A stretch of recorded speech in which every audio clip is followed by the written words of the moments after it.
pas se mentir, 2019, c'est la pire année de ma vie. À un moment donné, bah, tu craques. Je lui disais, moi, si j'ai pas de tension financière, genre j'ai 0 sur le compte, H24, ça monte, ça redescend, ça monte, ça redescend. Soit on te prend toutes tes boîtes, soit on te prend ta femme et ta fille. Je dis, évidemment, mais prenez tout. Prends mon calbar, prends mes pompes. J'ai eu une énorme peur de perdre mes enfants, de pas être assez présent. Mais je me suis rendu compte qu'à l'intérieur, c'est comme cette peur, elle a commencé à me ronger. Avant, je disais, moi, plutôt qu'une boîte à 20 millions, je préfère avoir 10 boîtes à 2 millions. Ok. J'ai complètement changé d'avis.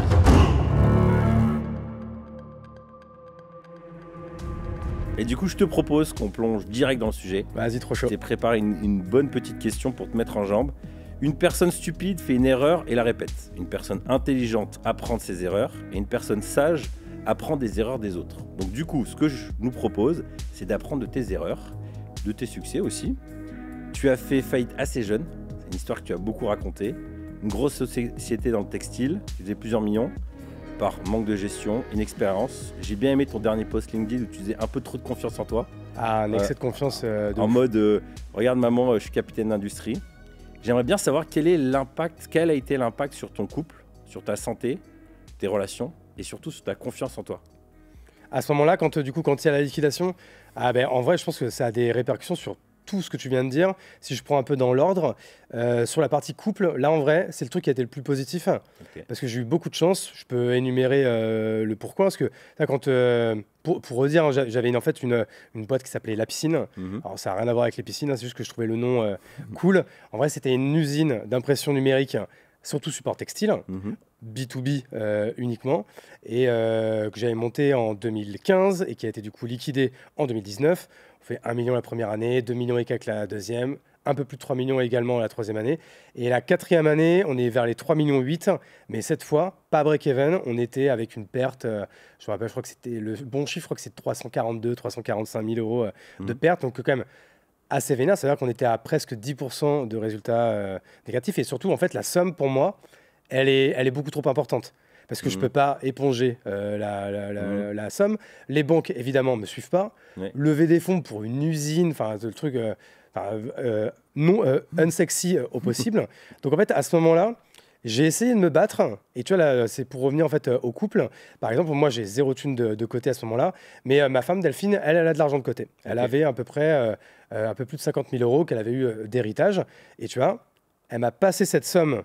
Alors, de base, c'était pour me sauver. Mais tu vois, et cette somme, évidemment, je ne vais pas spoiler, vous savez la suite, j'ai pas réussi à relever la boîte. Et donc, du coup, ces 50 000 balles, elle les a jamais revues. Et tu vois, c'était du coup en 2018, l'année juste avant. Donc, on est en 2024, là, donc c'était il y a 6 ans. Elle ne m'en a jamais reparlé. Pourtant, incroyable. On s'engueule de temps en temps. Mais c'est jamais un truc qu'elle m'a remis dans la gueule. Parce qu'en fait, du coup, on est avec Delphine, on a beaucoup de défauts et des fois, il y a des choses où on s'engueule de ouf ou quoi.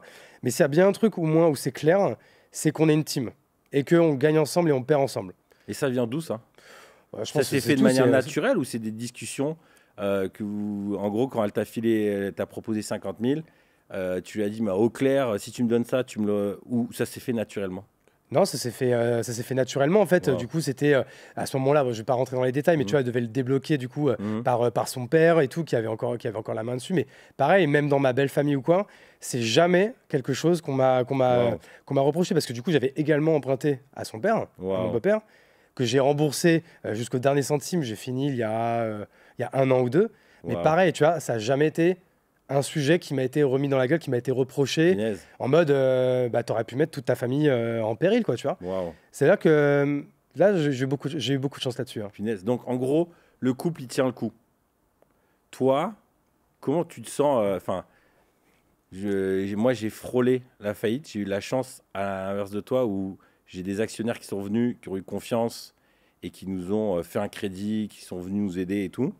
Donc ça s'est joué à quelques semaines, hein. J'avais les huissiers à la maison et tout. Ah, ça aussi, j'ai eu, mais tu te sens comme une merde. Et je me souviens d'un SMS que j'avais reçu d'un ami, c'était un client, ami, voilà. Puis il me dit, ouais, j'ai appris que c'est un peu chaud, parce que j'avais un stagiaire chez moi qui avait tout balancé, voilà.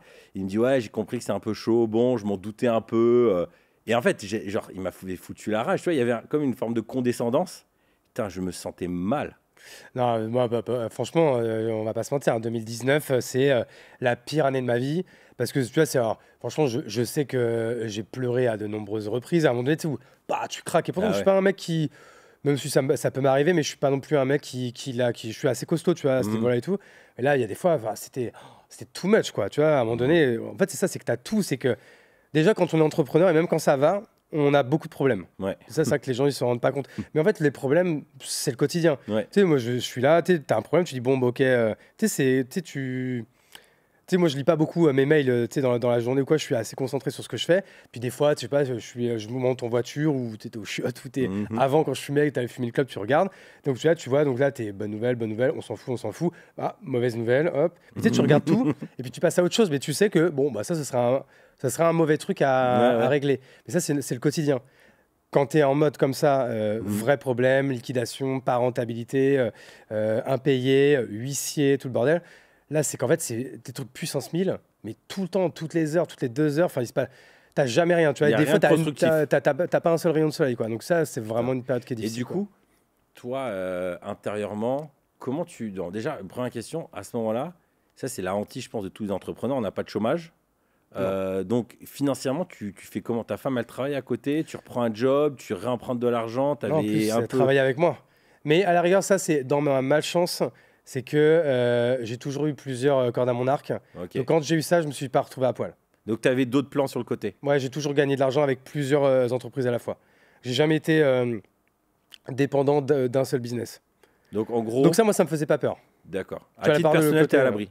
Ouais, ouais. Et puis moi, à ce moment-là, j'ai ma fille qui est bébé, hein, qui a 3 ans.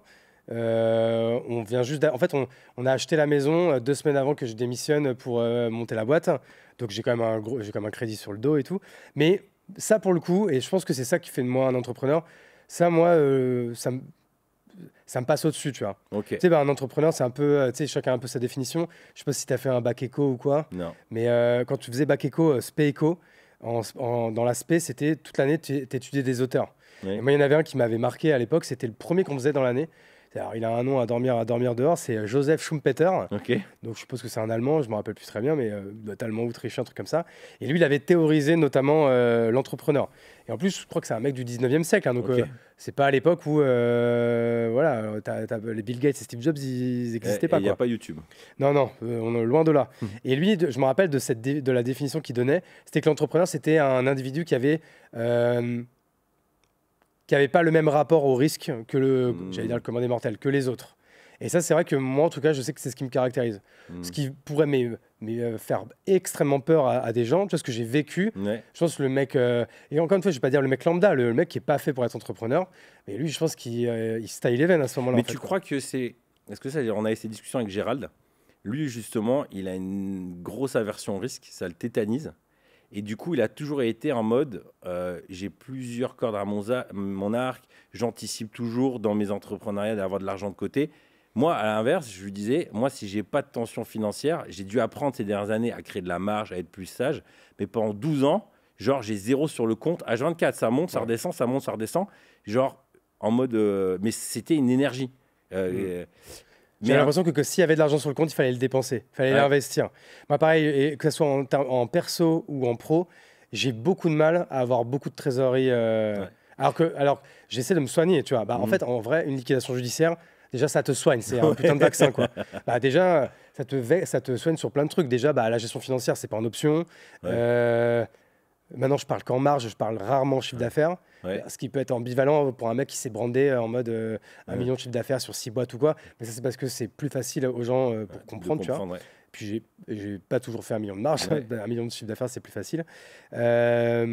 Donc, ouais, non, ça te soigne quand même pas mal Mais à ce du niveau-là, coup, quoi. parce que moi, ce que j'ai retenu dans la discussion que j'avais avec Gérald, qui m'a interpellé, c'est pour ça que moi, pendant longtemps, j'osais pas trop donner des conseils à des entrepreneurs, parce que justement, moi, j'ai une forte appétence au risque. J'ai été dans la misère à des grands moments, mais en même temps, je m'en foutais un peu. Mais je pense qu'avec du recul, j'aurais dû être plus sage et me dire, OK, je vais lancer un petit truc à côté et me stabiliser. Et je remarque maintenant que je suis plus stable. À la fois, tu as peur de perdre, mais en même temps, tu prends des plus gros risques aussi. Parce que tu sens que financièrement, tu es à l'abri. Toi, est-ce Mhm. que c'était conscient ou tu t'étais mis sur plusieurs choses en mode au cas où, ou c'était juste naturellement tu t'es mis Non, par contre. non, moi, pour répondre à ta question, là, à ce que je viens de dire en deux temps, alors la réponse est non. Moi, c'est juste un putain de FOMO et il y a des opportunités, il faut les saisir. Pas du tout en mode pour se sécuriser ou quoi. Donc ça, c'est la première partie. Et la deuxième partie, c'était par rapport en fait à... c'est quoi? Est-ce que tu l'as non, tu disais donc FOMO. Et deuxième, c'est le rapport à l'argent. Si toi, tu n'avais pas eu ces backups, j'imagine que tu l'aurais vécu différemment.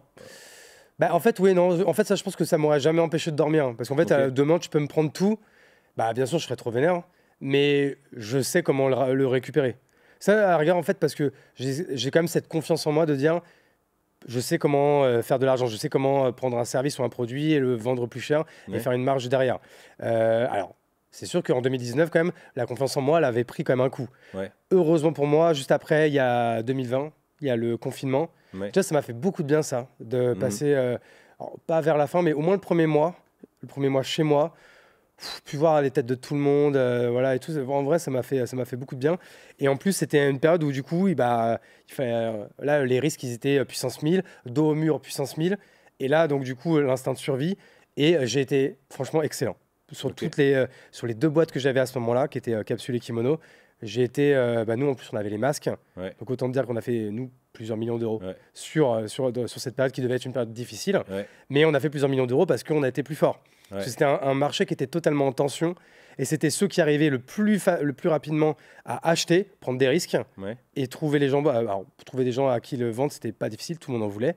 Mais en tout cas, il fallait être vif. Et ça, Hmm. et là, du coup, ça m'a redonné confiance en moi. Je me dis, ok, je suis quand même pas mauvais, quoi. Et dans le regard des gens, enfin moi je repense à c'était il y a quoi, peut-être 5 ans, je galère, ça fait 2 ans, je rame, mes idées, et j'ai un projet qui est de faire un magazine avec un gros youtubeur, magazine papier. Personne n'y croit.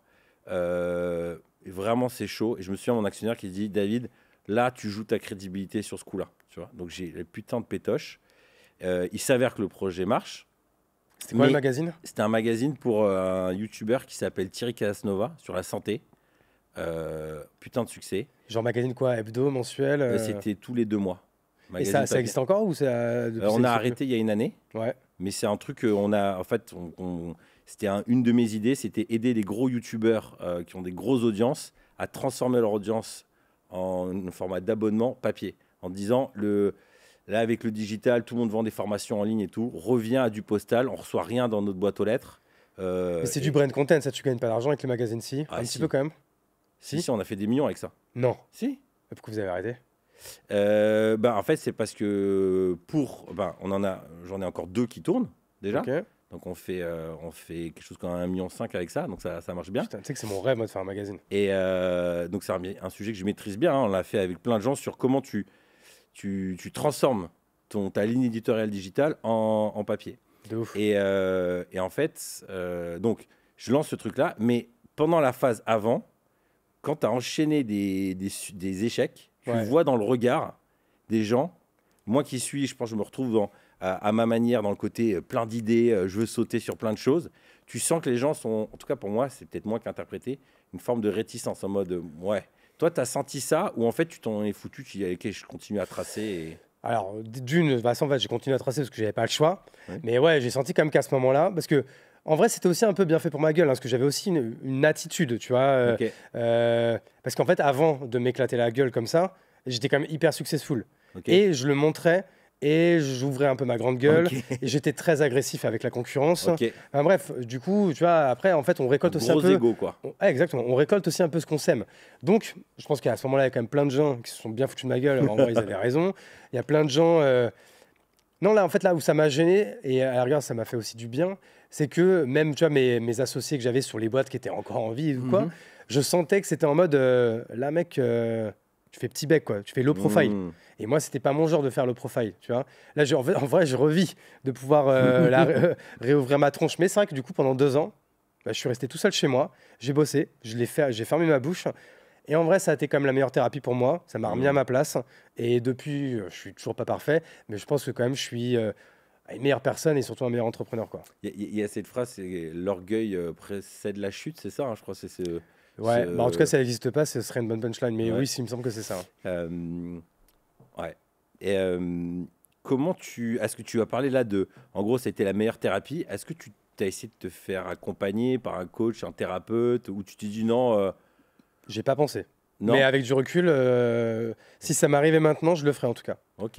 C'est que j'étais pas du tout dans ce monde-là du coaching. Ok. Alors que pourtant, aujourd'hui, même moi, j'ai eu un mentor pendant très longtemps. Même de temps en temps, j'en ai encore un là, qui me le fait. En Ouais. plus, bon, j'ai de la chance, moi, il me le fait gratuitement. Moi-même, je mentor plein Ouais. d'entrepreneurs depuis 2 ans.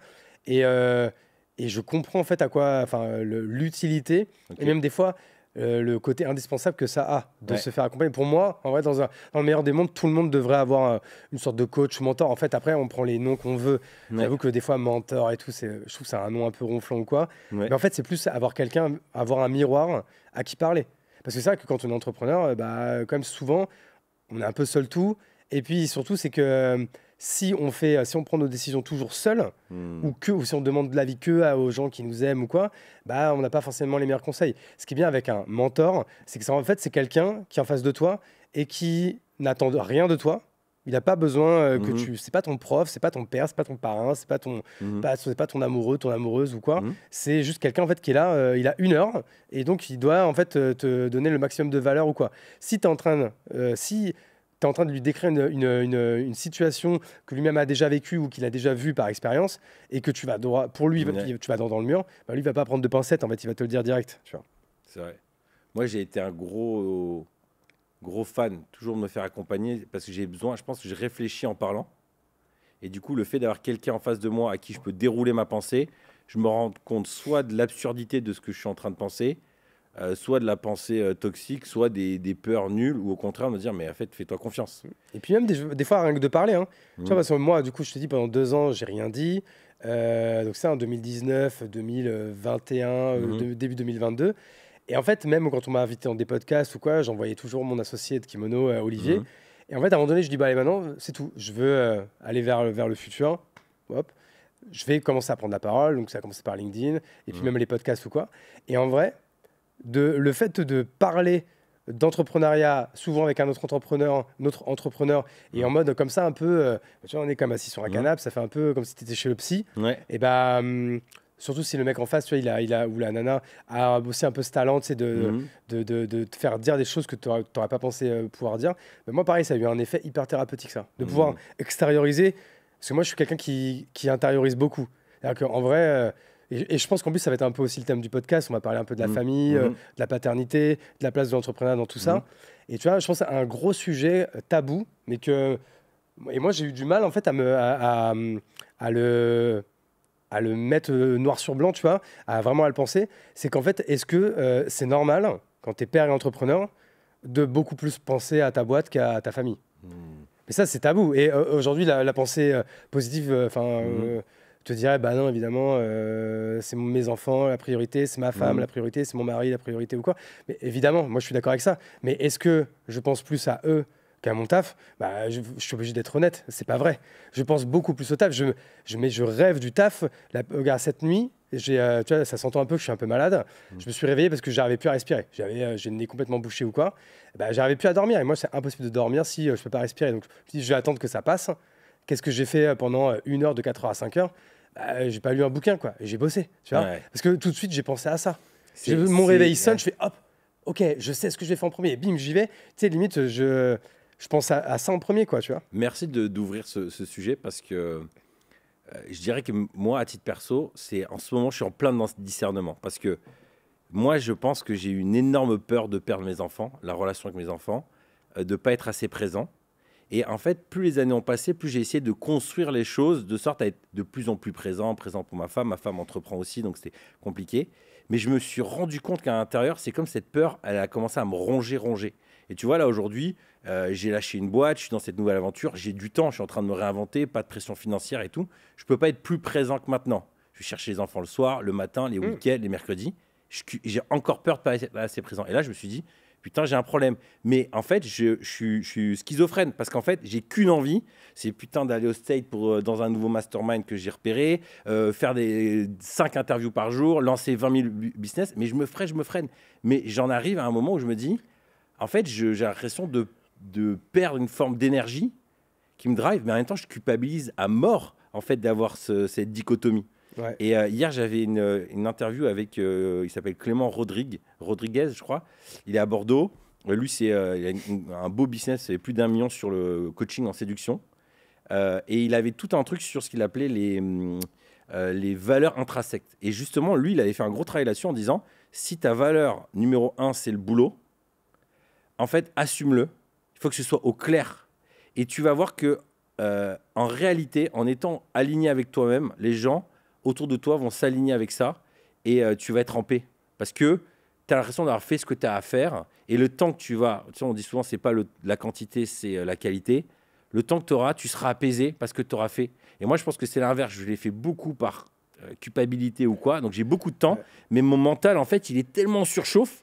Tu sais que j'ai eu exactement les mêmes pensées que toi. Et tu vois, moi, j'ai même eu une période, à un moment donné, qui a duré au moins 6 mois, où franchement, je n'allais plus. C'est jamais moi qui amenais ma fille à l'école, et c'est jamais moi qui allais la chercher à l'école. Pourquoi ? Parce que j'avais trop de travail. Et du coup, c'est ma femme qui assumait beaucoup plus. Et j'étais presque en paix avec ça. Alors, non, j'étais pas en paix. Ça me vexait de moi-même. Mais je me disais, c'est tout, c'est comme ça, j'ai trop de travail. Et en vrai, déjà, c'est là où maintenant je suis beaucoup plus en paix avec moi-même là-dessus. Mmh.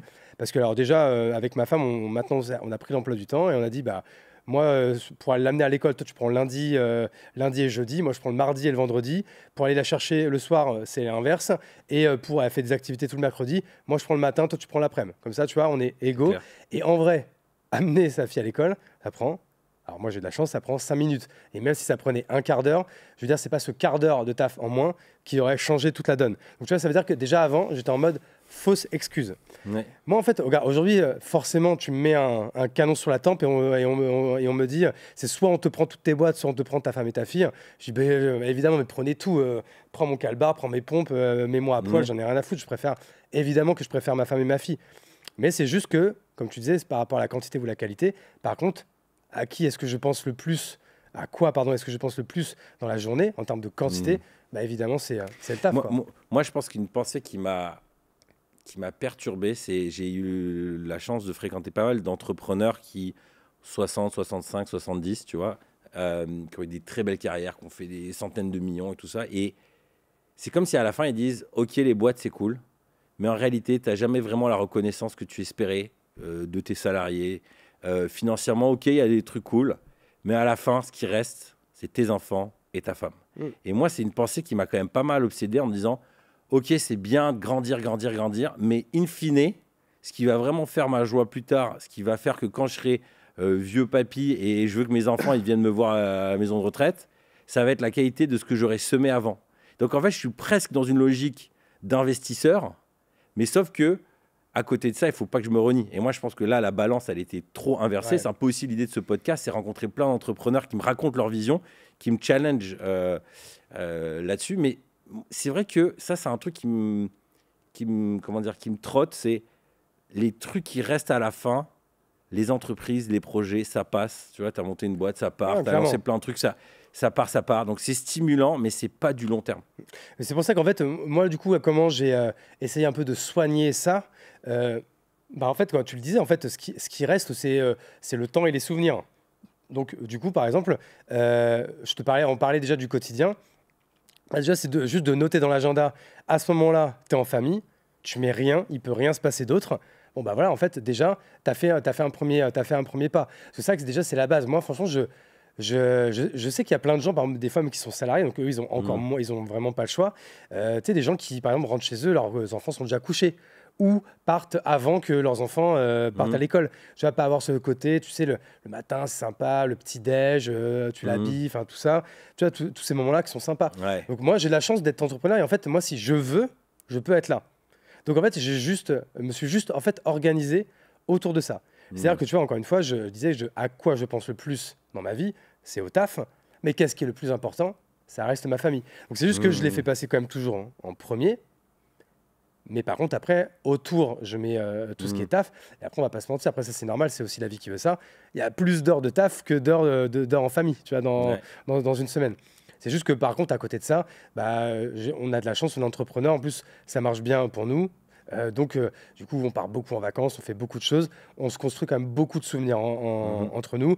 Moi, je suis pas quelqu'un de matérialiste, donc je m'achète vraiment rien pour moi. En termes de dépenses, enfin, tu vois, tout ce que tu peux regarder sur moi, c'est des trucs que j'ai depuis 1000 ans. Des jeans, j'en ai 2. Des pompes, je les ai depuis 4 ans. La montre, j'ai la même depuis 10 ans. Enfin, vraiment. Mais par contre, là où je dépense sans compter, c'est les expériences et les souvenirs. Donc, c'est les vacances, les week-ends, les restos, les activités, tout ça. Et tout ça, je le fais quand même le plus en famille, quoi. C'est une théorie que moi, pendant longtemps, j'ai appliquée et que là, je suis en train de changer. C'est justement, en fait, le fait d'avoir de l'argent te permet de faire des expériences fortes. Et donc, OK, on ne s'est pas beaucoup vu, mais on va vivre une expérience très forte. Là, en ce moment, je suis en train de switcher. C'est je me dis, en fait, si j'apaise un peu plus ma vie au quotidien, est-ce que je vais avoir besoin d'autant dépenser? Parce que le resto, le super week-end, Center Park ou je sais pas quoi, en fait, c'est cool. Mais en fin de compte, rester à la maison et quand je suis apaisé, ça peut être aussi cool. Et financièrement aussi, dans une logique où moi j'ai beaucoup flambé, justement parce que j'étais tellement en termes de mental pris que je voulais des temps de qualité. Mais en même temps, du coup, j'ai rien mis de côté. Tu vois, j'ai acheté il y a 1 an ma maison. J'ai été une grosse quiche à mettre de côté, à investir. Et maintenant, je commence à comprendre qu'en gros, en tant qu'entrepreneur, plus tu as de l'argent à côté, en tout cas, tu es capable d'investir, plus tu as des bonnes opportunités, plus tu peux lancer. Donc, je suis un peu en train de switcher, mais je me rends compte que c'est vrai que l'avantage d'avoir des finances à investir, c'est que tu te fais des putains d'expériences rapides. C'est-à-dire que j'ai un mentor, il me disait, l'entrepreneur, c'est une Ferrari. Il monte vite jusqu'à 100, mais il freine vite de 0 à 100. Donc, en fait, c'est cette capacité à être très, très, très intense. Et en un week-end, tu déconnectes très rapidement. Et ça, l'argent t'aide vachement pour ça. Que tu pars au Maroc faire un week-end, tes pensées, elles passent à autre chose. Donc, c'est sûr que c'est un truc qui aide beaucoup. Moi, j'ai une question pour toi. Tu parles donc de cette capacité à avoir organisé ton agenda en disant, OK, ça, c'est famille, ça, c'est ci. Moi, j'ai une grosse difficulté, grosse bille en organisation. Et aussi, de par le métier, je pense aussi ma personnalité, je suis très opportuniste. Et en gros, tu m'appelles le matin, tu dis, ouais, cet après-midi, je te fais présenter un tel à Paris, je suis là. Et du coup, j'ai construit ma vie en mode ultra opportuniste tout le temps. Et du coup, j'avais beaucoup de mal à dire, OK, ce temps-là, il est réservé. Et je me disais, je peux gratter ou je sais pas. Là, je suis en train d'essayer justement de remettre mes priorités. Après, ça m'aide parce que la nature du business est différente. Toi, même quand tu étais dans les moments tendus ou quoi, c'est dans le planning, tu bouges pas. Alors franchement, ça, si tu me lances sur la partie organisation productivité, je pourrais, je pense, en parler pendant des heures et des heures et des heures. Parce que c'est vraiment en fait un sujet que je travaille, mais en flux tendu, vraiment en continu, en fil d'Ariane, depuis bientôt 6 ans. Toi, je me rappelle même, j'ai vraiment commencé en mars 2018. Et pourquoi tu as commencé ? Parce que en vrai, c'est parce que c'est le moment où je commence un peu à consommer contenu en ligne. Ouais. 2018, c'est le moment où l'entrepreneuriat commence un peu à se mainstreamer, où les gens commencent à créer du contenu. Je commence à consommer YouTube. Je commence à... Attends, 2018, ouais, on est déjà sur Instagram. Il y a déjà les stories. Ouais, il commence déjà, tu vois, à y avoir des choses. Et donc, je suis des entrepreneurs qui donnent des tips. Et surtout, en fait, c'est la sortie d'un bouquin qui s'appelle La 25e heure. Où les mecs, j'ai pas le nom là des 3 auteurs, mais en tout cas, ce qu'ils ont fait, c'est qu'ils avaient été voir je sais plus si c'est 50 ou 100 entrepreneurs en mode donnez-nous vos hacks de productivité d'organisation. Et ils ont tout centralisé dans un bouquin ultra vulgarisé, ultra facile à lire. Le mieux, tu vois, c'est tu l'achètes, il coûte 7 €, je crois, à la Fnac. Tu le lis une fois d'une traite et après tu le relis. Et là, tu commences à un peu surligner, tu vas dire, tiens, ça c'est pas mal, je vais le tester. Et moi, en fait, c'est ce que j'ai fait. Et j'ai pris des trucs, j'ai commencé à tester. Alors, c'est des applications à faire, c'est des hacks de productivité, c'est des tips d'organisation, mais tu sais, des trucs tout cons, comme c'est des explications de concepts. Ouais. Tu vois, le concept de la loi de Parkinson, de la loi de Carlson, du deep work, du synchrone, de la synchrone. En fait, plein de trucs qui maintenant me paraissait en fait évident, mais qu'en fait à l'époque je ne connaissais pas du tout. Ouais. Et en fait ça a été la première pierre, la première brique, vraiment pour essayer de m'améliorer en matière d'organisation. Et en fait c'est surtout parce que j'étais toujours un mec qui a voulu faire beaucoup de choses, justement. Je voulais passer du temps en famille, je voulais faire beaucoup de sport, je voulais voir mes amis, je voulais être une tronche en matière d'entrepreneur, je voulais entreprendre dans plein de sujets différents, donc il fallait que je trouve le temps et l'organisation pour le faire. Donc en fait, comme j'ai toujours été dans cette quête d'amélioration, Pour moi, c'est l'amélioration passée par m'améliorer en organisation et en productivité. Ok. Et donc, en fait, tous les ans, je me suis vraiment amélioré. Et franchement, c'est vraiment crescendo, quoi. C'est-à-dire que là, franchement, les steps que j'ai passés en 2023, ils valent les steps que j'ai passés 2021 plus 2022, quoi. Ok. Genre, c'est quel genre de step? Bah, par exemple, là, c'était vraiment l'année où, bah, tu vois, par exemple, cette année, j'ai jamais fait autant de sport. Ouais. J'ai jamais passé autant de temps en famille. Ouais. J'ai jamais gagné autant d'argent. Ok. Et j'ai jamais lancé autant de projets. Ok. Pourtant, les journées, elles durent le même temps qu'avant. Donc, c'est parce que vraiment, en fait, maintenant, j'ai compris comment, en fait, utiliser l'amplitude de ma journée qui est disponible et comment essayer au maximum de ce que je peux de l'optimiser. Donc, c'est-à-dire, encore une fois, de passer plus de temps sur ce qui est important et urgent, de justement, tu dis, de plus avoir ce côté opportuniste de dire non à des choses. Tu regardes la preuve, participer à un podcast. Du coup, c'est cool pour toi ce que je vais dire, mais ça fait, franchement, ça fait au moins peut-être 7-8 mois que je ne l'ai pas fait parce que je dis non systématiquement. Ok. Parce que j'estime que j'en ai fait beaucoup, que ça ne va pas m'apporter beaucoup de choses ou quoi. Aujourd'hui, je suis là parce que le sujet m'intéressait, parce que nous, c'est vrai que si on n'a même pas raconté, mais on s'est vu pour l'instant qu'une seule fois lors d'un Poney Club. On a vachement accroché parce que je pense qu'on a un peu la même vision sur beaucoup de choses. Ça m'intéressait de voir ton studio dans lequel on pourrait faire quand même pas mal de belles choses sur Bordeaux. Donc là, tu vois, je disais, ok, là, il y a quand même pas mal de green flags qui flottent, on va dire. Donc du coup, je viens. Mais sinon, je dis non systématiquement. Alors qu'avant, je disais oui à tous les podcasts. Et tu vois, je dis dans une journée. Et là, je voyais l'après-midi, je fais ah putain, c'est vrai que j'ai dit oui à ce podcast. Et j'étais bah voilà, tu vois, mon après-midi elle est baisée parce que j'ai dit oui par gentillesse ou par encore une fois ego. Tiens, on m'invite, je dis oui ou Mais quoi. pourquoi tout à l'heure tu as dit tu as un gros FOMO sur le côté projet, je veux lancer des trucs, j'ai peur de passer. Comment t'expliques que c'est en fait à la fois tu as envie de lancer la terre entière et en même temps tu es ultra focus. Enfin, moi j'ai l'impression que tu sais, genre ça fait plusieurs mois que je t'analyse, je regarde et tout, et je me dis justement, mais je suis il y a pas assez deux focus. trucs dans ton cerveau. Je suis bien organisé, mais justement, je suis pas assez focus. Et ça va être le step que je vais passer que je vais essayer de passer en 2024. Parce que du coup, comme je veux faire beaucoup de choses, ça m'a obligé à passer les steps beaucoup plus vite sur la partie organisation et productivité. Okay. Malgré tout, je vais pas assez vite sur les trucs qui m'importent vraiment. Tu vois, notamment par exemple la chapelle qui est ma priorité. J'aurais pu aller beaucoup plus vite en 2023 si je n'avais fait que ça. Si j'avais pas fait d'autres micro-projets ou d'autres projets satellites à côté. Ok. Mais donc du coup... Tu vois, le focus et l'organisation, c'est deux choses différentes. Je suis très bien organisé, mais je manquais de focus. Le focus, ça veut dire, c'est en fait être très monomaniaque en fait. Et aujourd'hui, moi, je vais essayer, ça va être très dur pour moi, mais d'être le plus monomaniaque possible. Donc, en gros, moi, c'est pour ça que je suis trop content d'échanger avec toi. Moi, je me suis toujours dit, tu sais, en développement personnel, même en management, on dit focus sur tes forces. J'ai un cerveau qui part dans tous les sens en arborescence. Mon job, la plupart du temps, c'est tu me drops dans une réunion et j'essaye de retourner le cerveau de la personne en face de moi et de lui vendre une strat ou un billet le plus cher possible. Donc, capacité d'adaptation, je suis très bon à ça, de l'impro, relationnel. Mon job, c'était du recrutement, trouver des problèmes, résoudre des problèmes. Par contre, putain, mais en fait, organisation nulle, tout ça. Et je me suis dit, bah, ça sert à rien que je me focus là-dessus. Mais moi, je vois, ma femme, c'est l'opposé de moi. C'est une machine, elle peut rester 3 jours, tu sais, des moments. Carrément, je lui dis, vas-y, va prendre un hôtel. Pendant 3 jours, elle va dormir 6 heures. Et après, boum, boum, boum, boum, une capacité de concentrer. Et je vois qu'en fait, elle, le fait de se concentrer, en fait, elle construit. C'est un putain de skill, tu vois. Bah, est-ce qu'elle, en fait, en 3 jours, c'est peut-être un peu caricatural, mais en vrai, tu vois, pendant que tu étais en train de le dire, je me disais, mais ouais, tu vois, des fois, en fait, sur les trucs qui sont vraiment, mais tu sais, c'est putain de urgent. Et tu sais, des fois, on se laisse un trimestre pour le faire. Mais ça se trouve, des fois, tu vas dire, bah, vas-y, je vais dans une maison de campagne, je me mets 3 jours, je fais que ça. Parce qu'en fait, des fois, alors attends, je vais essayer d'illustrer ça par un exemple parce que je pense que c'est arrivé à tout le monde. Alors moi justement, j'essaye de faire en sorte que ça m'arrive 3 fois dans la semaine.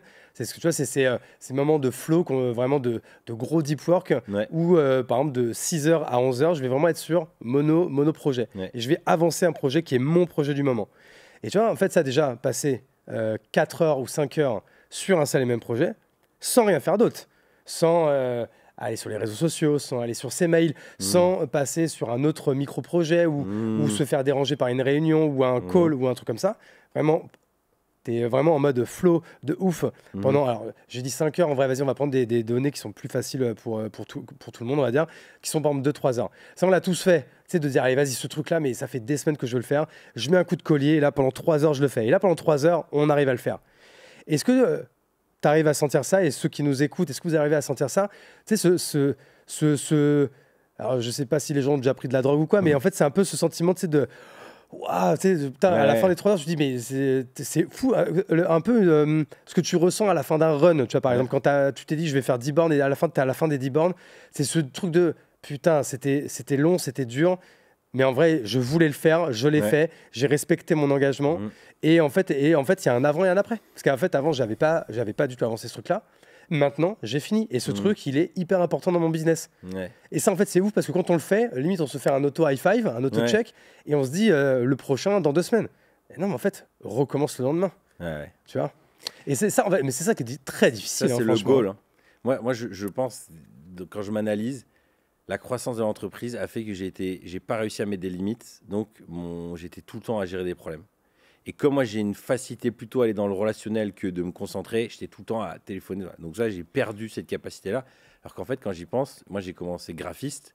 Je pouvais tenir 8 heures sur un design. En fait, à la base, et puis, je pense qu'aussi, quand je m'analyse, moi, j'étais très bon le soir, jusqu'à 1 heure, 2 heures. Sauf que quand tu deviens un papa, laisse tomber. Se coucher à 2 heures du matin, ton gamin, déjà, il va se lever plein de fois. Et lui, il se lève à 6 heures. Que tu es dormi ou pas. Tu sais que ça, c'est pareil, hein, parce que moi, pareil, en fait, c'est un peu ces moments, tu vois, on parlait un peu de ces moments de flow. Souvent, les trucs qui sont le plus importants et le plus urgents, c'est vrai qu'on, tu sais, c'est ce genre de truc qu'on avait tendance à faire de 22h à 2h du mat. Donc, parce que là, en fait, c'est quoi? Et qu'est-ce qui se passe, en fait, de 22h à 2h du mat? Personne ne nous casse les couilles. On n'a pas de nouvelles notifications. On est plutôt au calme. Si on est plutôt du soir, bah, c'est un moment où on est plutôt concentré. Donc en fait, là, inconsciemment, on était dans un truc où on était, bah vas-y, je le fais parce que je suis en retard. Mais en fait, c'était parce que c'est ton sweet spot. C'est juste que maintenant, aujourd'hui, moi, ce sweet spot, je veux pas qu'il soit de 22h à 2h du mat. Je l'ai juste déplacé de 6h à 11h. Donc en fait, moi qui commence à bosser à 6h du mat, je travaille pas plus qu'un autre. J'ai juste en fait déplacé un spot. Et en fait, je l'ai pas fait encore une fois pour faire le beau à dire je commence à 6h du mat. C'est juste que j'ai découvert, quand commençant à bosser à cette heure-là, mais c'était mon sweet spot. Parce que 6h, 9h, je suis trop bon. Enfin, je suis ultra concentré. Il n'y a rien de nouveau. Parce que c'est ça, en fait, c'est qu'on est tenté d'aller vers la nouveauté, de se dire, putain, tu vois, là, on tourne le podcast, on est en plein après-midi. Là, si je n'étais pas en train de parler avec toi, j'aurais envie d'aller regarder mon téléphone parce que je suis sûr. Parce que là, en plus, moi, je viens, il est 17h, je viens du paddle. Et après, j'ai enchaîné des réunions. Et après, je suis venu à 16h ici. Donc là, il est 17h. Depuis midi, je n'ai pas relevé mes mails. Mais là, si j'y vais, ça doit être un enfer. Il doit y avoir beaucoup de choses. Mais tu vois, là, en fait, alors là, c'est le cadre qui m'oblige à être concentré sur une action parce que je veux bien le faire. Je veux donner toute l'énergie possible pour le faire. Et en fait, cette énergie qu'on donne quand on est dans une visio ou un meeting ou un podcast ou quoi qu'est-ce, ben en fait, il faut arriver à le faire tout seul sur une tâche, enfin plutôt, on va dire un projet, mais qu'on a préparé à l'avance. Parce que c'est ça aussi, le truc que j'ai passé cette année, c'est que maintenant, en fait, je suis plus jamais dans l'impro. Quand je sais que demain, je te dis, j'ai ce moment de deep work, moi, c'est déjà noté dans mon téléphone, enfin dans mon Notion. Je sais ce que je dois faire demain matin et je sais ce que je dois faire après-demain matin. Toutes les semaines, tu prépares ton programme de la semaine en amont. Je le prépare un mois à l'avance. Ok, donc tu sais, là, je vais bosser ça, là, je vais bosser ça. Et après, ça peut bouger. Parce que des fois, des trucs où je m'étais dit, ça, je vais avoir besoin de 3 heures. Des fois, je le fais en 1h30. Et à contrario, des fois, je me suis dit, ça, j'aurais besoin de 3 heures. Et finalement, j'ai besoin de 6 heures. Donc, des fois, je vais plus vite. Et donc, du coup, je rajoute des choses. Ou alors, je m'avance. Ou alors, bah, des fois, c'est tout. Je n'ai pas été aussi vite que je le pensais. Donc, je décale. Et c'est pas grave, tu vois.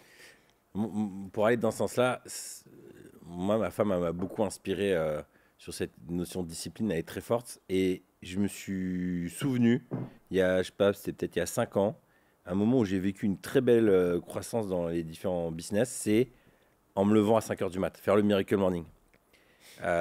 Sauf que c'était une période où je connaissais rien au sommeil. Donc en fait, moi, c'était en mode de ce que je lisais, c'est peu importe le nombre d'heures que tu dors, en fait, le but, c'est de se lever et comment tu te sens, c'est une histoire de mental. Sauf que j'ai eu une putain de dette de sommeil. Et là, en gros, je me suis dit, OK, je vais m'y remettre, donc me lever à 5h du matin, Par contre, je vais me coucher à 21h, je dors, tu vois. Mais du coup, en fait, ça a demandé de tout réorganiser notre vie. Ça veut dire que les enfants, à 7h30, 7h, il faut qu'ils soient dans le lit, parce que je sais qu'il y a 1 heure. Mes débriefs avec Hélène, nous, on parlait jusqu'à minuit, parce qu'on aime trop débriefer du boulot et tout ça. On finit, donc ça veut dire caler entre midi et 2, des moments où on peut parler. En fait, je me rends compte que en ce moment, je suis en train de changer toute ma vie. Là, t'es en train de faire ça, là? Ouais, je suis en plein dedans. Et du coup, ce qui m'a surpris, c'est que moi, j'avais trop peur j'ai du mal à m'endormir. Je me dis, je vais pas y arriver. Et en fait, comme j'étais claqué les 2-3 premières nuits, parce que tu te lèves à 5h du matin, en fait, j'ai réussi, comme ça, à m'endormir. Par contre, l'énergie à mettre pour suivre ça, elle est dingue. Et moi qui suis plutôt quelqu'un de chill, j'aime pas me mettre la pression sur le timing. Là, j'ai pas le choix. Je rentre, il faut que là, c'est les enfants, le repas, le bain, brossage de dents, la petite histoire, et 7h30. Et je me rends compte que cette discipline-là, en fait, ça demande d'avoir je pense qu'il m'a manqué, c'est d'avoir un objectif suffisamment enthousiasmant qui me fait prendre ce niveau de discipline. Et je pense qu'il m'a manqué pendant des années, c'était... En fait, j'avais atteint mes objectifs. J'étais content, j'étais fier de moi. Donc pourquoi s'emmerder? Qu'est-ce que je veux me faire chier à me lever à 5h du matin? Mais sauf qu'en fait, du coup, tu te laisses un peu aller tranquille. Et là, d'un coup, j'ai de nouveau une motivation, ce podcast, le business d'Hélène qui se développe super. Je suis chaud.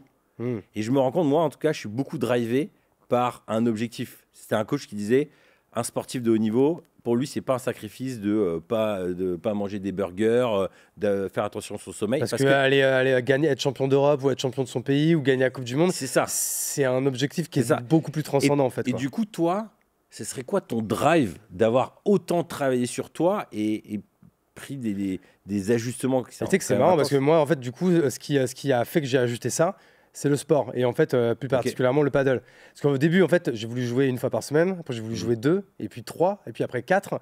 Et en fait, pour que les gens se rendent compte, en fait, le paddle, moi, à Bordeaux, moi, je suis en centre-ville, plutôt pardon, à Codéan. Je suis en train de dire les trucs, les Bordelais, ceux qui habitent pas à Bordeaux, ils connaissent pas. Bref, j'ai une demi-heure de route pour aller au paddle. Le paddle, ça dure souvent entre 1h30 et 2h. Après, tu prends la douche, tu déj, tu reviens. Donc c'est encore une demi-heure. Grosso modo, il faut prendre plus de 3 heures de pause pour jouer. Donc 3 heures de pause, c'est énorme. Bah ouais. Alors, ce qui est bien, c'est que sur ces 3 heures, il y a 1 heure qui sont en voiture. Donc par exemple, là-dessus, moi, j'ai 4 calls de 15 minutes. Okay. C'est-à-dire que quand moi, j'envoie mon LEM call, c'est comme un Calendly, déjà, tu peux jamais me reacher le matin. Et la plupart des après-midi, tu peux pas me reacher non plus. Par contre, tu peux me reacher de 11h30 à midi tous les jours. Parce que c'est mon voyage pour aller au paddle, et de 14h30 à 15h parce que c'est mon chemin du retour. Et du coup, c'est optimisé parce que je suis en caisse, donc de toute façon, c'est soit ça, soit j'écoute un podcast. Et au moins, là, je place du coup tous mes calls que je dois avoir. Et comme ça, j'ai mes après-midi tranquilles. Alors qu'avant, moi, mes après-midi pouvaient être baisés par plein de visios, quoi. Et ça m'énerve. Et en plus, je mettais des visios d'une demi-heure, de 1 heure des fois. Maintenant, c'est un quart d'heure ou quoi. Du coup, tu as dû être. Mais du coup, par exemple, c'est pour le paddle. Ouais. Comme je voulais, du coup, quand même, c'est un peu handicapant quand même pour le taf de ces longs voyages le midi, ces longues pauses le midi. Donc, j'ai juste voulu en fait augmenter l'amplitude de temps parce que c'était quand même hors de question que je fasse que bosser le soir. Tu vois, même je dis ça, même si c'est chose que je suis en train de faire un petit peu en ce moment, parce que du coup, je suis beaucoup trop excité par ce que je fais. D'où ce que je disais en début de podcast où je pense qu'à ça, quoi. Mais par contre, il fallait, pour faire les trucs importants, il fallait que ce soit le matin. Parce que par contre, moi, l'après-midi, jamais je reste même 1 heure concentré sur la même chose. L'après-midi, moi, mon record, je peux rester une demi-heure. Je suis en train de faire un truc. Par exemple, tu vois, je copie un mail que je dois envoyer à quelqu'un, par exemple, sur LinkedIn. Je me connecte sur LinkedIn. Tu sais, alors, je dois aller normalement directement en MP pour aller lui envoyer. Il suffit que je vois quelque chose dans le feed d'actualité, je le regarde, et là, je te jure, je me rappelle plus pourquoi j'étais venu. Je suis obligé de reprendre, d'ouvrir une note, de coller, et je fais « Ah oui, c'est vrai que je devais envoyer ça à ce mec. » Moi, l'après-midi, j'ai le degré de concentration d'un escargot, quoi. Mais du coup, tu dois être hyper vénère sur le respect de ton agenda. Moi, je sais que ça a été un de mes trucs les plus durs. C'est un engagement que je prends avec moi-même. Donc, en fait, du coup, c'est comme si... T'as pas peur de passer pour le bâtard. En fait, c'est un contrat moral entre moi et moi. Alors oui, non, mais franchement, moi, je déteste me lever tôt le matin. Mais C'est tout. En fait, c'est à un moment donné, tu vois, c'est comme en ce moment, je suis en train d'arrêter de fumer. Ouais. Bien entendu, moi, franchement, si c'était pas dangereux pour la santé ou quoi, voilà, tu me donnerais une clope, mais je serais trop content de la fumer. Parce Ouais. que quand tu as été fumeur toute ta vie, là, ça fait que 1 mois et demi, bah, bien sûr que tu as envie de fumer. Mais du coup, bah, tu sais que c'est. Je sais pourquoi je le fais, je sais pourquoi il faut absolument que j'arrête de fumer. Je vais pas faire un dessin à tout le monde. Donc, tu te mets une discipline. Tu as un contrat entre toi et toi-même. Et ben c'est pareil pour l'heure du lever, en fait. Mais du coup, tu es sur plusieurs boîtes, tu vas avoir des gens qui vont avoir constamment envie de te parler, ils ont des questions, ils ont des ça. Et toi, pas de race, 15 minutes. Oui, alors, Hugo, on a un problème là-dessus. Ah, désolé, je dois te laisser, là, je vais faire du paddle. Tu vois, moi, en fait, ça a été un de mes plus gros défis. C'est pour les 15 minutes, c'est pour les personnes extérieures. Ah, ok. Les personnes chez moi en interne, déjà, en fait, on a des routines qui doivent jamais bouger. Et après, non, mais tu vois, non, même les gens en interne, on a des règles entre nous. Il y a des sujets, on n'a pas le droit de se déranger. On se fait un Slack. Si c'est un peu urgent, c'est-à-dire, en fait, en gros, Slack, la règle, c'est que là, tu auras une réponse dans la journée. Si tu veux, si c'est vraiment urgent, tu m'appelles. En fait, en gros, quand je suis au boulot, si tu es l'un de mes salariés, l'un de mes associés, ma femme ou ma mère, je te réponds. Tout le reste de la terre, je te réponds pas au téléphone.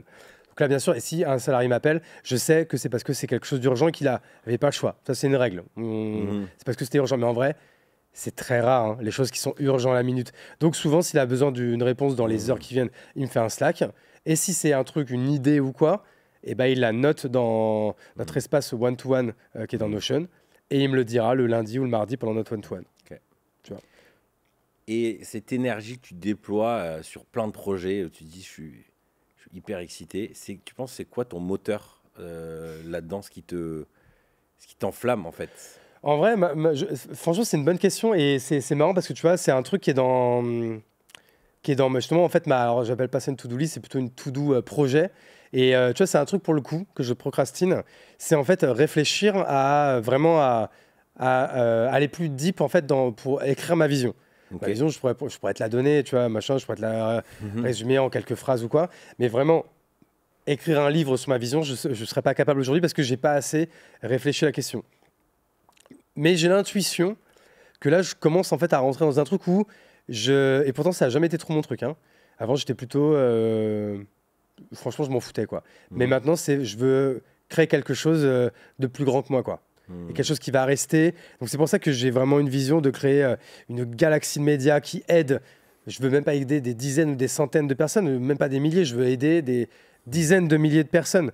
Demain, je veux qu'on crée, qu'on règle des problèmes et que, pas pour 10 clients, 100 clients, 1000 clients, mais pour des dizaines de milliers de clients. Tu vois, je commence à devenir ambitieux. C'est marrant, okay. Ça. Tu vois, parce que les gens, peut-être, ils pourraient pas croire venant de moi ou quoi. Mais je pense que j'ai jamais été en fait vraiment si ambitieux que ça. Okay. Et tu vois, j'ai eu une discussion là dans le podcast avec Jean de la Roche-Brochard. Okay. On parlait un peu des différences notamment entre la France et les États-Unis. Je vais te donner un exemple. En France, quelqu'un qui te dit, mais moi, en fait, je veux faire une boîte qui vaut 1 milliard. Là, il était dans ce fauteuil. Il te dit ça. Alors, toi, je commence un peu à te connaître. Je pense que toi, ça te choquerait pas. Mais la plupart des gens, et moi le premier, quelqu'un qui me dit ça, je fais ok, c'est bon, il essaie un peu de se faire la méthode Coué, de se donner un genre. Mais peut-être qu'en fait, le mec, c'est vraiment son ambition. Et peut-être qu'il n'y arrivera pas à monter une boîte à 1 milliard. Mais si vraiment tu te persuades que ta vision, c'est de monter une boîte à 1 milliard, bah, tu arriveras peut-être à monter une boîte à 100 millions. Et une boîte à 100 millions, c'est incroyable. Alors que si tu es comme moi j'étais plutôt un mec qui, tu sais, qu'est-ce que tu veux? Oh, monter une boîte à 10 millions, ça me va. C'est déjà pas mal, 10 millions. Ouais, mais donc du coup, je fais des boîtes à 1 ou 2 millions, tu vois. Ah oui, c'est ça. C'est que tu as un ratio... Et encore une fois, c'est très bien. Mais maintenant, tu vois, je commence à avoir en fait un peu cette ambition. Et pourtant, je sais que j'aime être riche, je veux être riche, je veux être le plus indépendant financièrement possible pour pouvoir financer moi-même mes projets. Pas obligé d'aller... j'allais être vulgaire, j'allais dire sucer des banquiers pour avoir ce que tu veux ou aller toujours trouver des investisseurs pour faire tes projets ou quoi, mais pas que ça soit dérangeant. Mais plus tu peux être autonome et indépendant, franchement, mieux c'est, quoi. C'est quand même donc toi, un de tes goals, c'est gagner de l'argent pour faire encore plus de projets. Ouais, bah ouais, parce qu'en fait, moi, c'est marrant. Là, avec ma femme, on en parlait l'autre jour, on parle beaucoup de ce genre de choses, de nos objectifs de vie ou quoi. Est-ce que vous bossez ensemble? On bosse aussi ensemble, mais surtout là, c'était par exemple, on parlait de la maison dans laquelle on vit. Ouais. tu vois, on se disait. Parce qu'en fait, c'est un truc. Nous, ça fait 15 ans qu'on est ensemble. Et on a très vite acheté. Tu vois, Ouais. on s'est mis ensemble en 2009 et on a acheté notre premier appart en 2013. Ouais. Donc, tu vois, il y a plus de 10 ans. Et après, on a eu une maison. Et maintenant, on a une plus grande maison. Ouais. Et après, on a aussi acheté d'autres trucs en immobilier. On a acheté un appartement en Espagne ou Mhm. quoi. Et limite, tu vois, donc là, la maison qu'on a, c'est la maison de nos rêves, quoi. Mhm. Et d'un coup, tu vois, je dis, tu sais, pour la première fois dans 10 ans, j'arrête de regarder. Je regarde plus les maisons dans les rues ou quoi. Mhm. Je lui dis, tu sais, je lui disais, mais t'imagines, en fait, ça se trouve, on va finir notre vie là-dedans, tu vois. Ah, pas en mode triste ou quoi, mais en mode, bah, moi, On j'avoue, a accompli, quoi. je vois pas ce que, tu sais, on n'en a qu'une fille, on n'en veut qu'une. Mhm. Elle va avoir 8 ans. Je dis, même dans 10 ans, elle passe son bac, après, peut-être elle va partir. Pourquoi on irait s'acheter une maison plus grande pour vivre qu'à deux, quoi, tu vois. Mhm. Donc, en fait, c'est marrant de se dire, tu vois, bah, là, en fait, matériellement parlant, il n'y a pas plus cher que s'acheter une maison. Et en fait, t'es arrivé. Enfin, t'as déjà ce que tu voulais. Donc, bien sûr, maintenant, on voudrait passer d'un appart, par exemple, à une maison ou quoi en Espagne. Mhm. Mais en fait, pourquoi je dis ça? C'est pas pour mettre sur la table le patrimoine immobilier ou quoi. C'est juste pour montrer que les ambitions personnelles en termes de finances, ben, moi, en fait, j'arrive presque en fait, au bout de ce que je veux. Ouais. Donc, qu'est-ce qui me reste? Pourquoi, en fait, on veut gagner de l'argent? Moi, je vais te donner 2 raisons. Bah, déjà, c'est que on rentre pas sur un terrain juste pour participer. Mhm. On rentre sur un terrain, c'est pour gagner. Mhm. Et donc, si on veut entreprendre, bah, c'est quoi l'indice de performance? Au foot, c'est le score. Nous, C'est le c'est pognon. l'EBITDA, c'est le résultat. C'est combien tu as créé de valeur, combien tu as pu embaucher de salariés, faire vivre de personnes. C'est toutes ces KPI-là. Et ces KPI-là, c'est des KPI financières. Mhm. Donc déjà, ça, c'est la première chose. Et j'ai même oublié la deuxième chose. Et si, bah, et la deuxième chose, c'est que bah, comme moi, j'aime créer, et bah, plus tu as de moyens, plus tu peux créer des choses qui te font kiffer. Tu vois. Ouais, c'est vrai. Donc en fait, genre, tu vois, on a eu cette discussion avec ma femme il n'y a pas longtemps en disant, bah, en vrai, maintenant, tout ce que je veux gagner ou quoi, bah, en fait, c'est presque plus pour des targets personnels, en fait. Quoi. Et ta femme, du coup, elle, dans ton aventure entrepreneuriale, quel rôle elle joue? Quelle complémentarité vous avez? En quoi tu es un meilleur entrepreneur grâce à elle? En fait, elle joue le rôle de, quand même, de... Tu vois, par exemple, on part beaucoup en vacances. Mhm. On fait beaucoup d'immobilier. On fait. Bah, du coup, aussi, je monte pas mal de boîtes. Tu as compris que la gestion financière, de base, c'était pas mon fort. Bah, par exemple, Delphine, bah, par exemple, elle va gérer tout ça. Tu vois. Moi, en fait, ce qui est bien en fait, avec l'argent, c'est qu'en vrai, j'y pense quasiment jamais. Ok. Par exemple, tu vois, je sais qu'il y a plein de gens qui jouent à ça. Moi, je serais incapable de te donner la valeur de mon patrimoine. Mhm. Je serais incapable de te dire combien il y a d'argent sur mon compte. Mhm. Je serais incapable de te donner le montant exact de mon avis d'imposition. Et pourtant, je l'ai screené il n'y a pas longtemps pour un article de newsletter que j'avais fait un peu sur le sujet. En fait, je pense jamais à l'argent parce que c'est ma femme qui gère, que ce soit pour le perso et surtout pour le pro. C'est elle qui gère tout et c'est elle qui maintenant en fait qui me conseille. C'est-à-dire que je prends jamais de décision importante financière, même si ça arrive encore, normalement sans lui demander C'est ta DAF, quoi. son autorisation. C'est complètement ma DAF. Ok. Donc en fait, son rôle, en fait, c'est un peu un rôle de binôme, tu vois. C'est Ok. vraiment, Et vous parlez boulot à la maison ou en fait tu es très. un petit peu, mais pas beaucoup. En D'accord. fait, on en parle quand, tu vois, par exemple, elle va me dire, tu vois, ce projet-là, tu vas bec et ongle dedans. Et en fait, elle me dit, elle va être obligée de me le répéter plusieurs fois. Elle me dit, regarde, moi j'ai les chiffres, hein. T'as vu, c'est pas rentable là. Regarde, t'as vu le chiffre là négatif?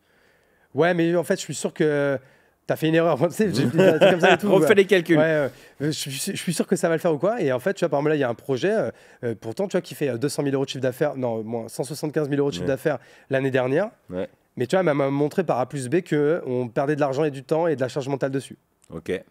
Et donc, du coup, elle m'a convaincu de l'arrêter. Et pour un mec comme moi, abandonner, alors pour certains, 200 000 euros, c'est beaucoup. Pour certains, 200 000 euros, c'est une goutte d'eau. Pour moi, 200 000 euros, c'était sur notre partie perso, là, tu vois. Mhm. Bah, c'était pas mal quand même, tu vois. Ouais. Et Ouais, tu vois, donc voilà, elle joue te- ce rôle-là de dire, bah, je l'ai abandonné, on a arrêté. Et est-ce que du coup, Pour ça, quoi. vous êtes. Moi, je pense à des tests de personnalité que j'ai fait avec ma femme. On est vraiment le yin et yang. Ah ben nous, on n'en a pas fait de ça, mais si on le faisait, on est foutrement différent, quoi. Je pense qu'on serait aux opposés, tu sais, les trucs de couleur et tout là. Ouais. Et comment. Est-ce que quand tu l'as rencontré, tu l'as senti ça ou ça s'est découvert avec le temps? Non, tu sais, nous, on s'est rencontrés, on avait 20 ans, 21 ans. Je pense que tu pensais pas à la complémentarité de couple ou quoi. Non, C'est juste un coup de foot normal. Et cette complémentarité, euh, c'est quelque chose qui, comment dire, dans lequel vous continuez à le développer, les choses se font naturellement. Est-ce que c'est toujours un avantage que parfois c'est un inconvénient? Non, non, moi, dans ma vie pro, c'est 100% un avantage. Moi, aujourd'hui, justement, j'ai la chance de pouvoir être concentré sur tout ça. Mais tu vois, en fait, je te parlais tu vois, avant de faire de l'immobilier, c'est très bien. Tous ceux qui font de l'immobilier, ils le savent. En vrai, c'est pas si flat que ça en termes de choses Hmm. à gérer ou quoi. C'est beaucoup de choses à gérer. Regarde, je vais donner un exemple, mais encore une fois, mais ultra simple. Là, on a acheté la maison de nos rêves, mais c'était c'était une affaire quand on l'a acheté. C'était un taudis, il y avait énormément de travaux. Mais moi, j'ai pas, c'est même pas que j'ai géré 10 ou 20% des travaux, j'ai géré 0% des travaux. Parce que déjà, d'une, je serais incapable de le faire. Et de deux, parce qu'on s'est dit, voilà, toi, tu es meilleur pour créer de la valeur entrepreneurialement parlant. Et ma femme, c'est une gestionnaire. Et donc, elle sait gérer ces trucs-là. Moi, je suis Hmm. pas un très bon gestionnaire. Je suis un très bon kicker, je suis un Hmm. très bon vendeur, je suis un très bon fédérateur. Mais la gestion de projets ou financière, Mhm. c'est pas mon fort. Donc, on est ultra complémentaires, que ce soit dans notre vie pro ou notre vie perso, quoi, tu vois. Du coup, tu dis que tu es un kicker de projet. Qu'est-ce qui te fait dire ce projet, il vaut la peine et celui-là, non, je le mets de côté ou celui-là, je le mets au frigo en attendant? Parce que j'imagine que tu dois avoir plein de choses dans ta tête, plein d'opportunités qui te viennent et à un moment, tu dis plus non que oui. C'est quoi tes éléments de discernement? Franchement, bah, justement, j'essaye de plus en plus de dire non parce que ça a été mon défaut à Ouais. dire oui à plein de choses. En vrai, la première chose, c'est que déjà, tu peux pas faire tout seul. Donc, comme tu dis, les choses auxquelles je pense ou les opportunités, bah, ça vient toujours dans l'équation, c'est avec qui je vais le faire. Ouais. Donc, souvent, heureusement, j'ai pas toujours trouvé les personnes avec qui le faire parce que c'est très dur de Mhm. s'associer, d'avoir la bonne personne avec qui tu as le culture fit, le professional fit, le personnel fit, le fit de ce que tu veux. Donc heureusement, j'ai pas toujours trouvé les personnes. Parce que si à chaque fois j'avais trouvé les bonnes personnes, je pourrais avoir 10-15 boîtes, quoi. Donc toi, c'est au clair, tu as une idée, tu trouves la personne qui va le faire. Si franchement je trouve pas la bonne personne avec qui le faire, pour l'instant, mais j'ai un frigo qui est grand comme ça, hein, Ah ouais. dans mon Notion. Et tu disais qu'un de tes talents, c'est donc le côté commercial. Je reviens à ma question d'avant. Tu dis, OK, je suis extrêmement focus sur mes objectifs et tout. Mais en même temps, tu sais comme moi, le boulot de commercial, c'est de l'instinct. Tu as le mec de, je sais pas, de Conto, le responsable marketing qui te contacte. Tu vas répondre direct pour essayer de briquer ton truc. Ou au contraire, même commercialement parlant, tu mets une discipline en disant, ah ben, moi, je suis dispo jeudi à 14 heures. Parce Non, que non, parce le que commercial, il y a une... j'ai un bloc de sales quotidien. Ah, Donc dans d'accord. tous les cas, au pire, il attendra 24 heures. Donc, ok. Donc, si tu l'as intégré en disant tous les jours, je sais que là, c'est en mode sale. Ouais, c'est-à-dire en fait déjà quand même la plupart de mes gros projets deep work du matin, Ouais. ils concernent quand même souvent des choses qui concernent le sales. Mais même quand ils concernent pas le sales, ça va par exemple concerner de la création de contenu ou Mhm. autre chose, donc ça va donner de l'inbound ou quoi. Donc Oui, mais tu peux être autonome là-dessus. c'est toujours un peu sales. Comment? Tu es autonome là-dessus. Mm. Alors qu'un appel, un networking, le gars, il va pas. Il y a comme des rapports de force. Ah oui, C'est-à-dire qu'en si, mais là, gros. après, moi, je vais prendre rendez-vous avec lui, mais du coup, l'après-midi. Donc, comme mes après moi, ils sont libres, en fait. Ils sont D'accord. dans mon. Si je te montrais là Hmm. mon agenda, les après-midi, à part le mercredi après-midi où je m'occupe de ma fille, sinon, tous les autres après-midi, ils sont libres, en fait. Il n'y a rien dedans. D'accord. Oui, donc tu te donnes une part de flexibilité. Ah, mais oui, franchement, les gens, si vous faites votre agenda, il faut vraiment avoir des blocs qui sont vraiment en weekly pour Hmm. faire naître des routines et des habitudes. Mais moi, mon meilleur conseil, surtout si vous avez des amplitudes de matinée qui sont longues, vous mettez tout le matin. Et l'après-midi, ça doit être libre. Et l'après-midi, c'est là que vous mettez les meetings, traiter les mails et traiter le tout venant, en fait, et Hmm. saisir les opportunités que vous aurez. En vrai, Mhm. si tu prends je pense que la plupart des gens, la moyenne, ça doit être quoi? Les gens font des semaines de 50 heures. Mhm. En vrai, vous planifiez 25 heures et vous laissez 25 heures de libre. Ouais, bien vu. La dernière fois qu'on s'est parlé, on parlait taille d'équipe. Ouais. Je te partageais les défis. Et toi, tu m'as dit un truc que je trouvais qui m'a fait du bien de l'entendre. Tu t'es dit, moi, au-dessus de, je crois, tu me disais 7, c'est la merde. Au-dessus de Et 8. c'est bon, j'ai accepté. En fait, je suis pas fait pour plus. Et j'ai aimé ce côté, ok, c'est bon, je me suis apaisé là-dessus. qu'est-ce qui t'a amené à en arriver là? Parce que c'est vrai que si on parle du game, il y a le côté chiffre d'affaires, il y a le nombre de followers, puis tu as la taille de ton équipe. Tu vois, si on devait mesurer la quéquette, il y a ces trucs-là. Ouais. Et le fait de dire, bah non, en fait, moi, j'ai 5 mecs, ils sont tous en freelance. Et en même temps, là, moi, j'ai réduit mes tailles d'équipe. Je revis. Mais tu sais, il y a un petit, tu sais, quand tu rencontres quelqu'un, ça fait toujours stylé. Comment toi, intérieurement, tu t'es apaisé là-dessus? Alors déjà, je me suis apaisé sur le fait que j'avais pas trop de problèmes d'ego par rapport à ça. Ok. En fait, Tu mesures pas ton limite, succès moi, je avec ça. préfère montrer, pour moi, pour reprendre ta métaphore, montrer sa bite, c'est plus quelle valeur tu as créée, quelle marge tu as générée ou quoi, plutôt que le nombre de salariés que tu as. Tu vois, déjà, c'est la seule KPI en fait, qui véritablement m'intéresse. Et après, en fait, c'est surtout que, comme je te dis, en fait, moi, je suis un véritable animal social dans la vie de tous les jours. J'adore être entouré, les teufs, enfin, quand moi, tu vois, moi, je viens d'une famille où à Noël, on était 30. Enfin, j'adorais, ça grouillait, il y a du bruit. Enfin, j'adore ça, tu vois. Mais par contre, alors, je sais pas si c'est, je sais pas pourquoi, mais par contre, sur la partie boulot, je suis assez solitaire. Ok. Tu vois, par exemple, moi, si j'étais pas aussi, tu vois, je pense par exemple que j'aurais fait un excellent solopreneur. Ouais. Mais en fait, il y a ce côté quand même, je suis quand même un peu hybride. C'est-à-dire que par contre, être que tout seul, à un moment donné, ça commence à me manquer. En fait, je fais un peu par période. Tu vois, là, en fait, j'ai été beaucoup tout seul en 2023. Et d'ailleurs, c'est pour ça que ça m'a fait que... C'est pas que j'ai stagné, mais en fait, j'ai pas passé des plafonds. Et c'est pour ça que là, je suis en train de recréer une équipe autour de moi depuis un mois. Mais par contre, je me connais. Je sais que j'essaierai de pas aller au-dessus de 7-8 personnes. Parce que c'est...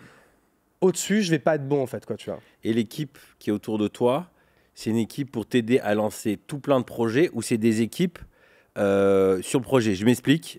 J'avais un ami, il me donnait cette métaphore que je trouvais intéressante. Il disait, il me donnait cette image-là. David, tu es un peu comme une gare. Tu ramènes des équipes, tu les mets dans un train et tu les lances. Sauf que toi, tu as un peu une frustration parce que tu as monté une équipe. Après, ils sont partis tout seuls. Il dit, un jour, tu verras, tu vas commencer à créer une équipe dans la gare. Et ça, c'est un de mes objectifs à terme. C'est une équipe qui est là pour t'aider à m'aider à lancer plein de trains. L'équipe que tu es en train de monter, c'est celle qui va t'aider à lancer plein d'équipes, mais qui va rester avec toi, ou c'est une équipe que tu es en train de fédérer et ensuite qui va lancer un de tes projets? C'est plus, en fait, j'ai séparé en fait, la boîte en plusieurs business units, mais que ce soit des business units commerciales ou autres. Par exemple, tu vois, pour moi, la création de contenu, c'est une business unit. Okay. Alors, tu me diras, comme la création de contenu peut générer du revenu, tu vois, tu génères du revenu par le podcast, par les newsletters, par autre. Donc, en vrai, c'est presque une business unit comme les autres. Et moi, en fait, c'est plus que aujourd'hui, moi, je sais que je sais tout faire, mais je ne sais pas tout faire à 100%. Et surtout, j'ai pas assez de temps pour masteriser le tout. Okay. Donc en fait, c'est plus, là pour l'instant, j'en suis à une première étape où je me prends des patrons dans chaque business unit, dans chaque verticale. Et après, le coup d'après, ça va être eux-mêmes, ils vont me prendre des gens dans leur équipe.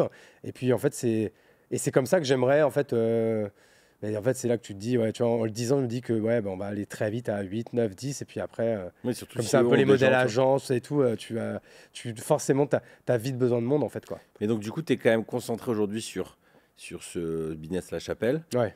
Mais demain, il y a une opportunité, une start-up qui vient te voir. Là, tu parlais, bon, là, l'immobilier, c'était un truc qui a un lien avec ton projet, mais tu continues à prendre des parts ou des choses dans d'autres projets? Non, justement, ça, en fait, ça, c'est vraiment le mea culpa que j'ai fait cette année, enfin, en fin d'année pour cette année 2024. C'est que aujourd'hui, je fais du full interne. Okay. C'est-à-dire qu'en fait, aujourd'hui, grosso modo, on arrête la polygamie, c'est mariage monogame, on va juste faire beaucoup d'enfants, quoi. Mais avec la seule et même femme, quoi. Si on doit, alors ça m'intéresse de fou parce que moi, j'ai été justement monogame et je suis en train de me dire, tiens, après moi, je ne connais pas du tout le monde de la start-up. Il y a un côté fascinant, tiens, il a 10% là, il prend 30%. Et du coup, toi, tu as été dans le... Je l'ai beaucoup fait ça, mais... Qu'est-ce que ça apporte? Parce que financièrement, déjà, c'est intéressant. Pas toujours, et surtout, en fait, à un moment donné, en fait, tu es un peu partout, mais tu es un peu nulle part, en fait, tu vois. Ok. Et en fait, aujourd'hui, je sens que ce que je veux et ce qui va vraiment m'animer, c'est, comme je te dis, en fait, c'est l'ambition qui a grandi. En fait, regarde, avant, j'avais une phrase, et franchement, je la disais, mais sur tous les podcasts. Avant, je disais, moi, plutôt qu'une boîte à 20 millions, je préfère avoir 10 boîtes à 2 millions. Ok. J'ai complètement changé d'avis. Ok. Aujourd'hui, je préfère avoir une boîte à 20 millions que 10 boîtes à 2. Et pourquoi?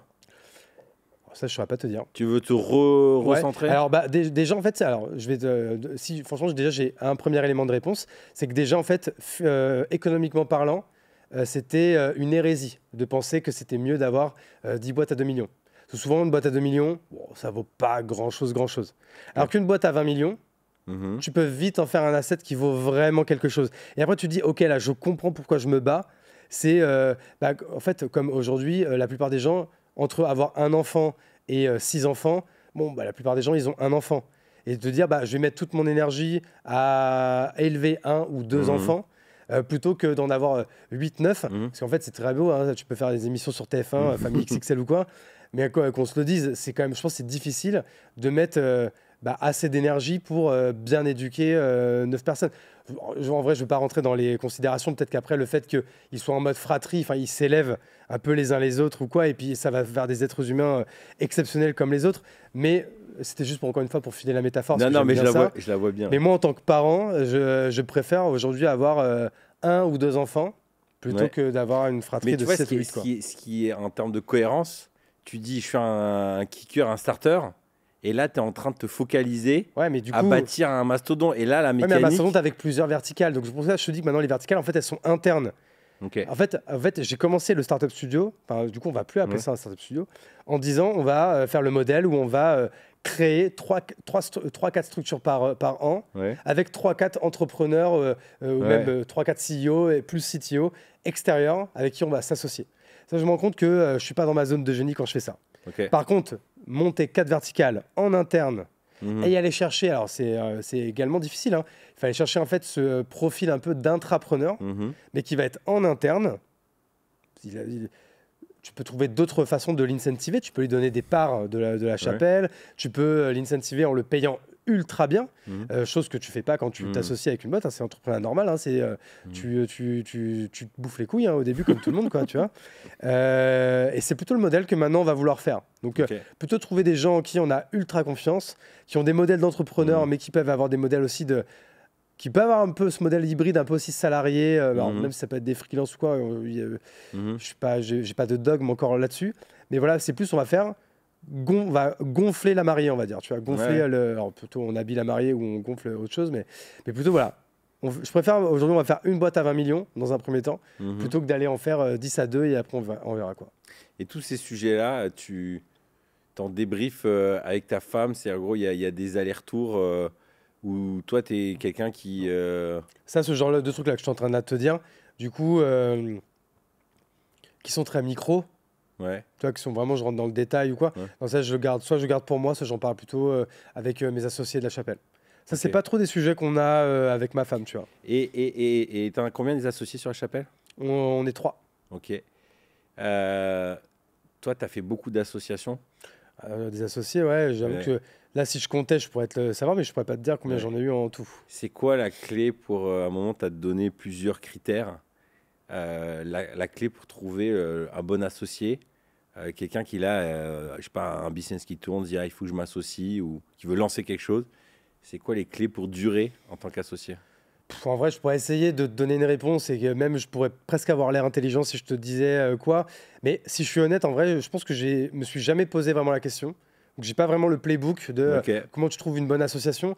J'ai plus envie de te dire qu'aujourd'hui, moi, je l'ai plutôt fait au feeling. Donc, c'est pour ça que souvent, j'ai eu raison. Parfois, je me suis trompé. Moi, aujourd'hui, je l'ai plus fait en mode, tu sais, c'est comme quand tu vas visiter un appart ou une maison. Je sais pas, tu sais, au bout de 5-10 minutes, tu sais si tu as envie de l'acheter ou pas, tu vois. Ou alors, si je pouvais donner encore une autre métaphore, alors pour le coup, moi, j'en ai jamais fait parce que je me suis maqué jeune. Mais je me dis que quand tu fais un date, pareil, je pense que au bout de 5 minutes, tu le sais si tu as quelque chose avec la personne. Et je vais même donner un troisième exemple qui, là, pour le coup, me concerne. Je suis pas un très bon recruteur, mais je pense quand même que je sens bien les gens. Et tu sais, quand tu fais un entretien d'embauche, franchement, souvent, au bout de 5 minutes, tu sens qu'il se passe un truc. Tu dis, waouh, lui, ok, lui ou elle, là, il se passe un truc, ça fit. Et ou alors, au contraire, des fois, au bout de 5 minutes, tu dis, ah ouais, ok, alors ça va pas le faire du tout. Alors, tu fais l'entretien jusqu'au bout pour dire, vas-y, je vais t'aider. Peut-être que tu es timide ou tu n'es pas dans un bon jour et peut-être que ça va venir après. Mais quand même, souvent, l'impression des 5 premières minutes, c'est la bonne. J'avoue que ça me fait du bien de t'entendre parce que Je pense toutes les bonnes décisions, je les ai prises au feeling, mais toutes les pires décisions, je les ai prises au feeling. Et du coup, mais c'est le jeu, mais c'est encore une fois, c'est ce qu'on disait tout à l'heure, c'est l'entrepreneuriat. On n'a pas le même rapport au risque. Parce que du coup, en fait, si on veut prendre des décisions avec zéro risque, bah, du coup, ça veut dire que tu peux pas prendre des décisions rapidement. Ouais. Et si tu prends zéro décision rapidement, t'es pas un bon entrepreneur. Puis après, il y a une dimension, tu sais, avec toutes ces vidéos, ces techniques, ces stratégies, tu sais, à un moment, tu essayes de mettre la rationalité. J'ai un bouquin là sur comment prendre des bonnes décisions. Tu as plein de techniques, de modèles et tout. Et moi, je pense qu'il y a un moment où j'ai essayé d'amener de la rationalité. Après, plus ça grossit aussi, plus les décisions deviennent complexes. Déjà, il faut que tu t'entoures de gens aussi qui vont prendre des décisions à ta place. C'est ça. Mais en fait, de revenir à ce côté un peu cowboy, en mode je le sens pas, c'est vrai que ça aide à fond. Moi, j'aimerais bien avoir ton regard sur toute cette fame. Toi, tu es un influenceur LinkedIn, on peut dire ça comme ça. On peut utiliser ce mot. Énormément développé ça. C'est quoi ton regard sur ce qui se passe aujourd'hui sur LinkedIn, où c'est devenu à la fois le super outil pour développer sa marque, son business, et en même temps devenu un endroit un peu bizarre, où en fait à la fois on parle de boulot, mais chacun raconte un peu sa vie perso, il y a un genre de jeu, il y a beaucoup de fake, où tu sais pas, en fait il y a une perte de confiance aussi qui est en train de se créer. Je veux bien avoir ton regard là-dessus. Mais tu sais que c'est bizarre, et du coup ça, je pense que je vais te décevoir, parce qu'en fait je sais même pas si j'ai un avis là-dessus, parce que si je suis hyper honnête, je vais plus sur LinkedIn.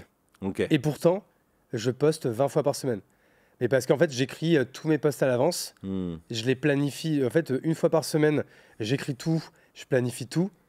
Et après, c'est pas moi qui réponds aux commentaires ou quoi. C'est moi j'y vais, je réponds à. Par contre, tous les messages MP, franchement, je réponds à tout le monde. Sauf quand c'est un vieux démarchage automation ou quoi. Sinon, je réponds à tout le monde personnellement. Mais moi, je vais très peu regarder les posts commentés ou quoi. Alors, j'y vais de temps en temps. Donc, si je peux essayer de te répondre, j'ai envie de te dire oui. Comme on a pu le voir aussi sur Instagram ou quoi, où les gens ils montent leurs vacances ou quoi, donc tu as l'impression qu'ils ont eu des vacances de rêve, alors que ça se trouve en fait il y a eu un jour de soleil, elle a fait toutes ses vidéos et en fait tu vois, c'est un peu la même chose. Donc en fait c'est juste que les gens ils jouent avec les règles du jeu, ils jouent avec les codes du réseau. Mais en vrai, à un moment donné, les gens qui donnent zéro valeur dans leur post, à un moment donné, de toute façon, ils vont peut-être banger une fois ou quoi, mais sur la durée, ça durera pas. Donc quand même, ceux qui durent et qui ont des audiences et qui font de la visibilité, qui se créent des communautés, ils l'ont pas volé, c'est que quand même, à un moment donné, ils ont ce je ne sais quoi, ils ont un monopole personnel, ils ont une expertise qui est intéressante, ils donnent de la valeur. Donc, moi, j'ai quand même une vision plutôt positive de tout ça. Parce que pour moi, c'est comme dans tout, à un moment donné, ceux qui font de la merde ou quoi, c'est pas qu'ils se font punir, mais forcément, à un moment donné, ça dégage. Il y a toujours 2-3 contre-exemples, hein, mais la plupart des gens, quand même, essayent de faire du mieux possible. Donc, bien sûr, il y a des codes. Mais tu vois, par exemple, ce côté, je gagne 10 000 euros par mois ou quoi, alors moi, c'est mon impression, j'ai l'impression qu'on le voit un peu moins. Les gens donnent des résultats et essayent d'expliquer comment. Ça, j'ai l'impression, pareil, les gens donnent beaucoup plus de preuves. On voit beaucoup plus de screens ou quoi. Alors, bien sûr, tu peux totalement le faker ou quoi. Mais moi, au contraire, j'ai l'impression que c'est un petit peu mieux qu'il y a quelques mois, là, tu vois. Sur ce plan-là. Où à un moment donné, bon, ça devenait peut-être un peu n'importe quoi. Et d'ailleurs, c'est ce qui a fait que j'ai arrêté de lire, en fait, sur LinkedIn.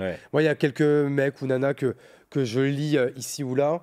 Mais bon, en fait, il faudrait que je fasse un gros travail de ménage sur mon feed pour ne plus avoir les choses qui ne m'intéressent pas. Mais... Puis en même temps, c'est une bonne chose. Moi, je remarque les différents créateurs de contenu qui ont atteint des hauts niveaux d'audience.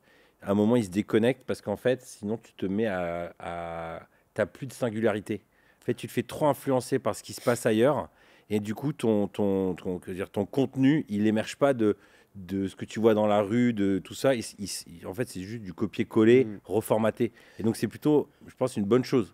Tu vois, c'est qu'en fait, aujourd'hui, moi, mon temps qui est dédié à la création de contenu, je préfère le dédier à créer du contenu. Des fois, ça va pas être bien. Tu vois, des fois, ça va pas bien marcher. Des fois, ça va bien marcher. Des fois, ça va très bien marcher. Mais en fait, maintenant, j'en arrive à un point où le mot, c'est que j'en ai rien à foutre, en fait. Je suis plus là, en fait, à calculer, de dire « Ah, mais putain, je l'ai fait à 8h, mais peut-être que le jeudi, c'est mieux à 7h30 ou quoi. » Non, tu vois, moi, j'ai standardisé. C'est tous les jours à 8h, à midi et je crois que c'est et à 17h ou 17h30 ou 18h. Je sais plus. Bon, tu vois, et ça, du coup, c'est planifié comme ça. d'une semaine à l'autre. C'est une personne qui vient 3 fois par jour pour quand même répondre aux commentaires parce que je respecte les codes et je sais que quand même pour avoir du reach, il faut qu'il y ait de l'engagement ou quoi. Mais en fait, pourquoi aussi je me permets aussi de déléguer ça, c'est qu'en fait, on va pas se mentir. Il y a beaucoup de gens pareil qui commentent. Mais juste pour se faire voir ou quoi, c'est pas toujours très intéressant. Donc en fait, moi, je réponds à un truc pas intéressant à un truc pas intéressant. Et en fait, quitte à que ce soit pas intéressant, je préfère que ce soit pas moi qui le fasse en fait. T'es un suiveur de tout ce qui se passe dans le monde de l'IA. D'après toi, à quoi notre futur d'entrepreneur va ressembler je sais pas, dans 1 an, 2 ans? On voit que ça pullule dans tous les sens. Tu as lancé des newsletters autour de ça que j'invite les gens à suivre. Et du coup, tu es vraiment un bon observateur. Tu aimes bien utiliser des outils. Je crois un outil que tu as bien maîtrisé, c'est Notion, par exemple. Donc, tu fais partie de ces early adopters. Qu'est-ce qui va nous exploser le cerveau ou pas? Ou est-ce que c'est juste une grosse... Je ne saurais pas trop, encore une fois, trop te répondre parce que je n'ai pas la prétention en fait, d'être un expert. C'est juste que j'ai conscience, comme des millions de personnes, qu'il est en train de se passer quelque chose d'important et qu'à un moment donné, c'est soit tu suis le mouvement, soit tu vas être à la ramasse, quoi. Donc j'essaye tant bien que mal d'être à la page. Je suis loin de l'être ou quoi. Mais qu'est-ce qui t'en... Là, par contre, je sais que quand même j'essaie de quand même vachement de suivre et vachement d'utiliser. Et quand même aujourd'hui, ça a commencé gadget, c'était marrant. Et d'ailleurs, moi, la première fois, comme tout le monde, la première fois que j'ai utilisé ChatGPT, mais je pense que j'ai jamais été autant sur le cul de ouf. On me dire, mais putain, c'est quoi cette techno de ma boule, quoi, tu vois? Et en fait, aujourd'hui, moi, je commence à l'utiliser. Pourquoi aujourd'hui j'arrive à créer du contenu beaucoup plus vite que beaucoup de monde? C'est que j'utilise bien les outils. Et bien sûr, enfin, franchement, moi, il n'y a aucun truc que je publie sur LinkedIn qui est un truc qui est bêtement recraché d'une IA. Je vais toujours venir y remettre ma patte ou quoi, mais j'arrive en fait à automatiser certaines choses. En fait, entre la centralisation de notes et la planification finale, il y a plein d'étapes dans la création de contenu. Moi, il y a plein d'étapes où il y a de l'IA qui m'aide et qui me fait en fait que je peux décupler ma création de contenu, quoi. Et sur la partie organisation du temps, tu as identifié des outils qui peuvent te faire gagner énormément de temps? Non, aujourd'hui... que en mode gadget, tu vois. En fait, aujourd'hui, c'est là en fait où mais je pense qu'on n'en est pas loin. Ça, là, je pense que 2024, on va y arriver. Aujourd'hui, il y a encore plein de techno-IA qui sont des nice to have. Il n'y a pas encore vraiment de must-have. Tu vois, à part des trucs sympas comme tu vois, les trucs, par exemple, quand tu as des visios. J'avoue, aujourd'hui, c'est vrai que ça ne sert plus à rien de prendre des notes ou quoi. Tu sais, tu mets tes LDV ou d'autres outils. Ça t'envoie un résumé ou un résumé à la fin. Ou quoi. Regarde, un truc tout con. Aujourd'hui, tu vois, par exemple, on crée un podcast là ensemble.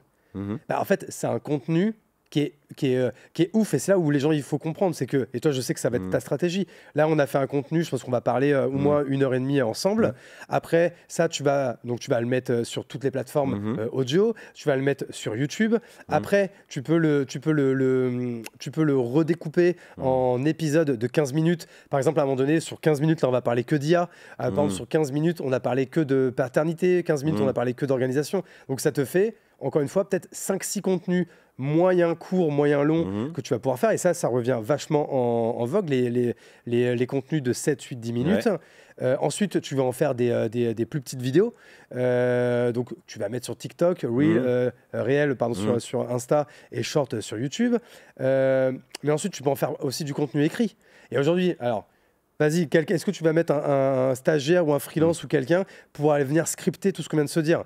Aujourd'hui, tu prends juste l'URL YouTube, tu la mets dans un outil tel Appiscribe, par exemple, et bim, ça va te scripter. Ça peut même aller plus loin. Il y en a qui te qui te sélectionnent les meilleurs passages, te les sous-titres, qui peuvent même illustrer. Si je dis, ouais, je veux des images... Enfin, aujourd'hui, ça va très très loin. Ça va vraiment très très loin. Donc quand même, sur la partie création de contenu, l'IA, ça devient quand même assez ma boule, tu vois. Alors là, c'est sur le monde de la création, du design et tout. Moi, mon intuition, pour avoir recruté beaucoup de monde, des graphistes, des codeurs, je pense qu'à horizon 2-3 ans, tu as bien 60% de ce monde-là qui va mourir. Mais c'est pas ça, c'est qu'en fait, ils vont être obligés de faire autre chose. C'est ça, ils vont mourir dans le sens, dans ce domaine-là. Il va rester ceux qui savent configurer la machine, ceux qui ont les idées, les architectes, les penseurs, et ça va permettre à tellement de monde de faire 10 fois plus. Donc c'est sûr que là, il peut avoir un énorme impact. Je finis avec une. Attends, je veux juste rebondir sur ce que tu viens de dire. Par exemple, tout à l'heure, en off, on parlait du tableau là qui est derrière toi. Alors, ceux qui nous écoutent sur YouTube seulement pourront. On le voit hein, dans le cadre. Hein. Ouais. Tu vois, on voit, alors, pour expliquer aux gens, on voit une espèce de cosmonaute qui est sur Mars et qui se baisse pour voir en fait la rose qui est dans un espèce de bocal. C'est la même rose qu'il y a dans La Belle et la Bête. Ouais. Bah, ça, si c'est un truc que tu as acheté il y a 10 ans, bah, c'est sûrement des gens qui l'ont fait soit avec Photoshop, soit avec un vrai shooting.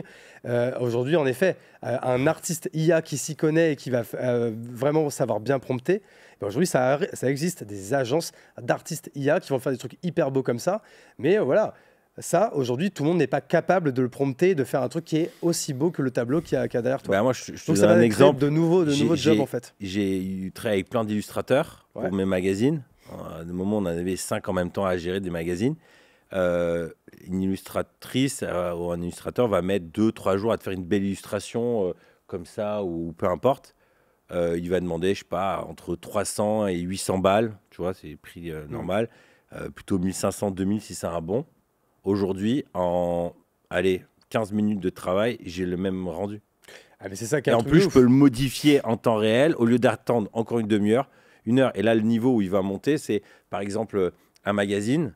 Aujourd'hui, il y a tous les outils qui sont un peu séparés. ChatGPT, DALL-E, tout ça. Bientôt, je pense que Photoshop va sortir un truc. Tu mets tes thématiques, il te crée le contenu, il te crée les designs. Que ça existe déjà, je crois, hein, dans Adobe. Non, pas juste. Il y a plein de choses comme ça. Hein. Pas pour Adobe, l'édition. Sur le son aussi. Oui, sur le Photoshop, tu as une énorme. T'as un genre de DALL-E, mais en mieux, puisqu'après, tu peux utiliser les outils.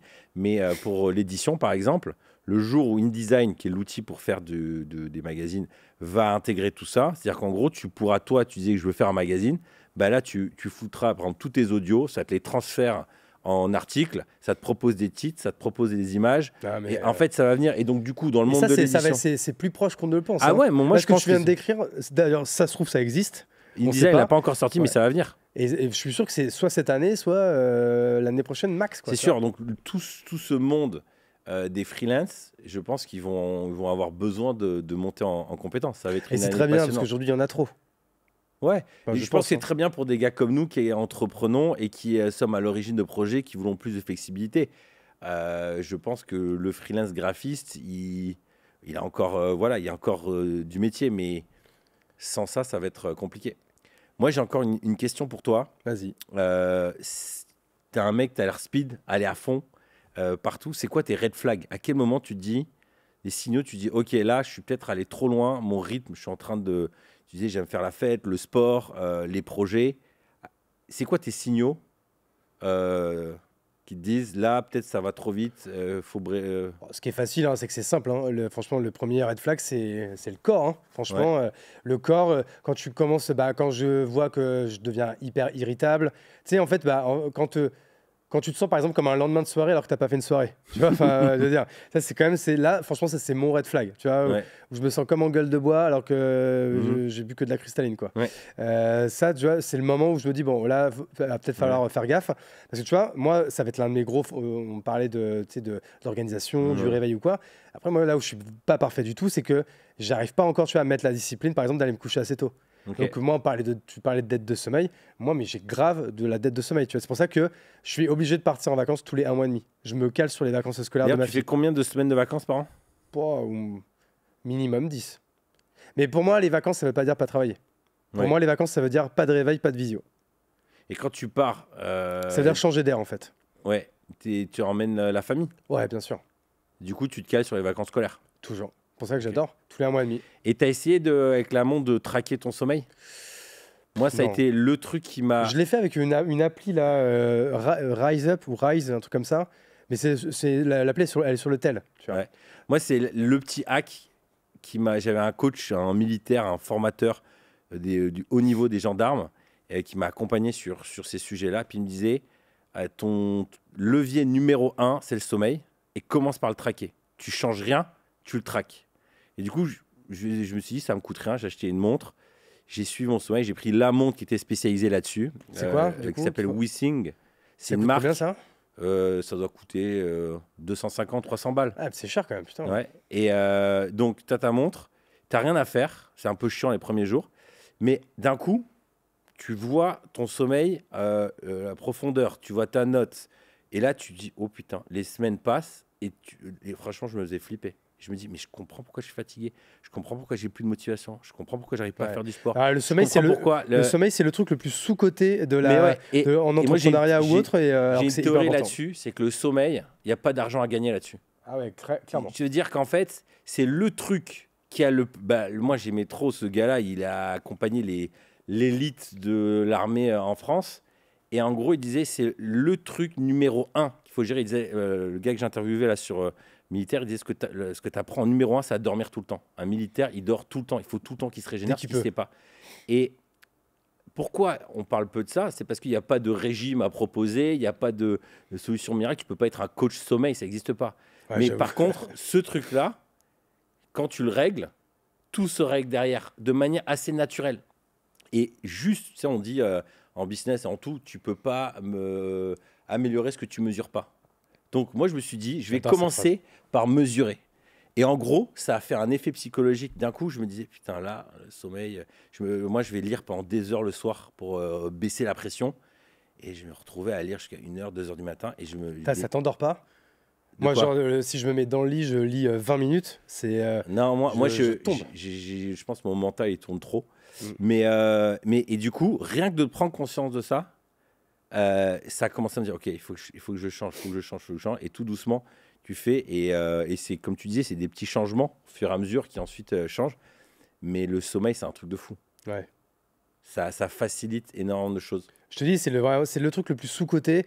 Et tu vois, moi, je vais avoir 36 piges. Ça fait presque 15 ans que j'entreprends. Et c'est enfin en haut de ma liste de choses que je veux traquer, que je veux améliorer, quoi.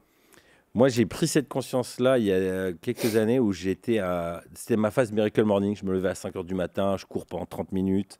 Je fais tout ce qu'il faut faire, je bosse comme un chien.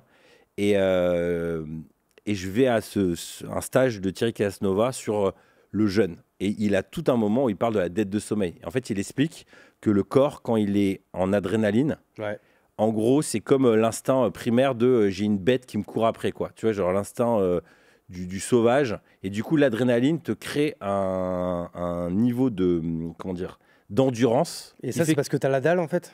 Non, c'est parce qu'en fait, en gros, tu es sous pression. Le stress, les sollicitations, les excitations business fait qu'en toi, ça crée une énergie qui fait que tu sens plus tes sensations, tes problèmes, et tu fonces.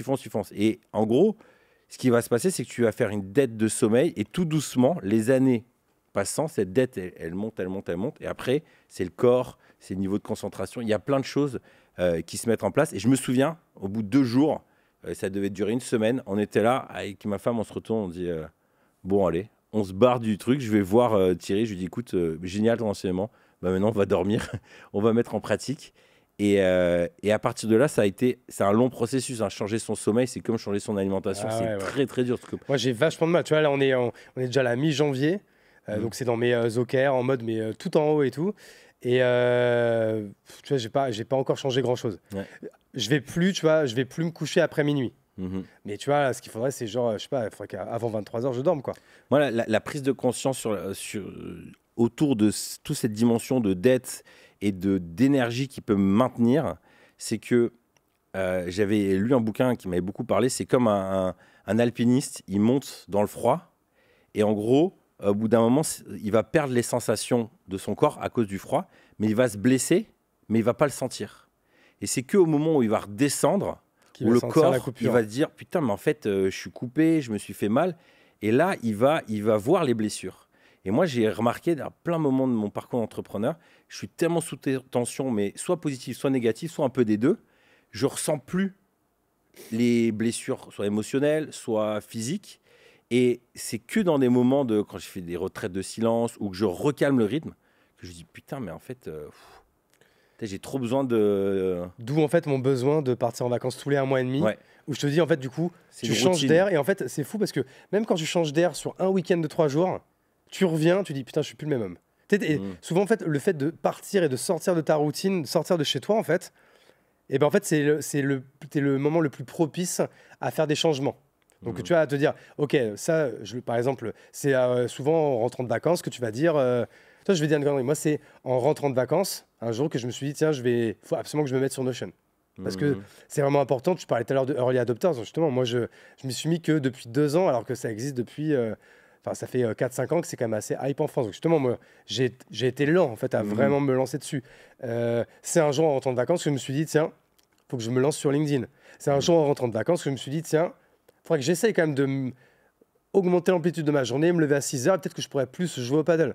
C'est-à-dire qu'en fait, c'est toujours hors de Bordeaux, hors de... Ben, par exemple, regarde, c'est en vacances qu'en 2015, j'ai pris la décision de quitter mon CDI d'intrapreneur pour me lancer en entrepreneuriat. Et en vacances, tu vas toujours dans des endroits différents ou c'est toujours au même endroit? Non, justement, en fait, je pars depuis 10 ans en Espagne. Et c'est pour ça que qu'on a acheté un truc là-bas. On allait, en fait, c'était chez les parents de ma femme. Et en fait, on adore cet endroit. C'est pas loin de Bordeaux, parce que ça reste à 5 heures de Bordeaux. Tu vas quand même pas sur un week-end, mais tu vas sur une semaine. Donc c'est une deuxième maison que tu as, quoi. Ouais, bon, c'est un appartement. Hein. Donc ça t'aide quand même à rafraîchir. Mais tu changes d'air, en fait.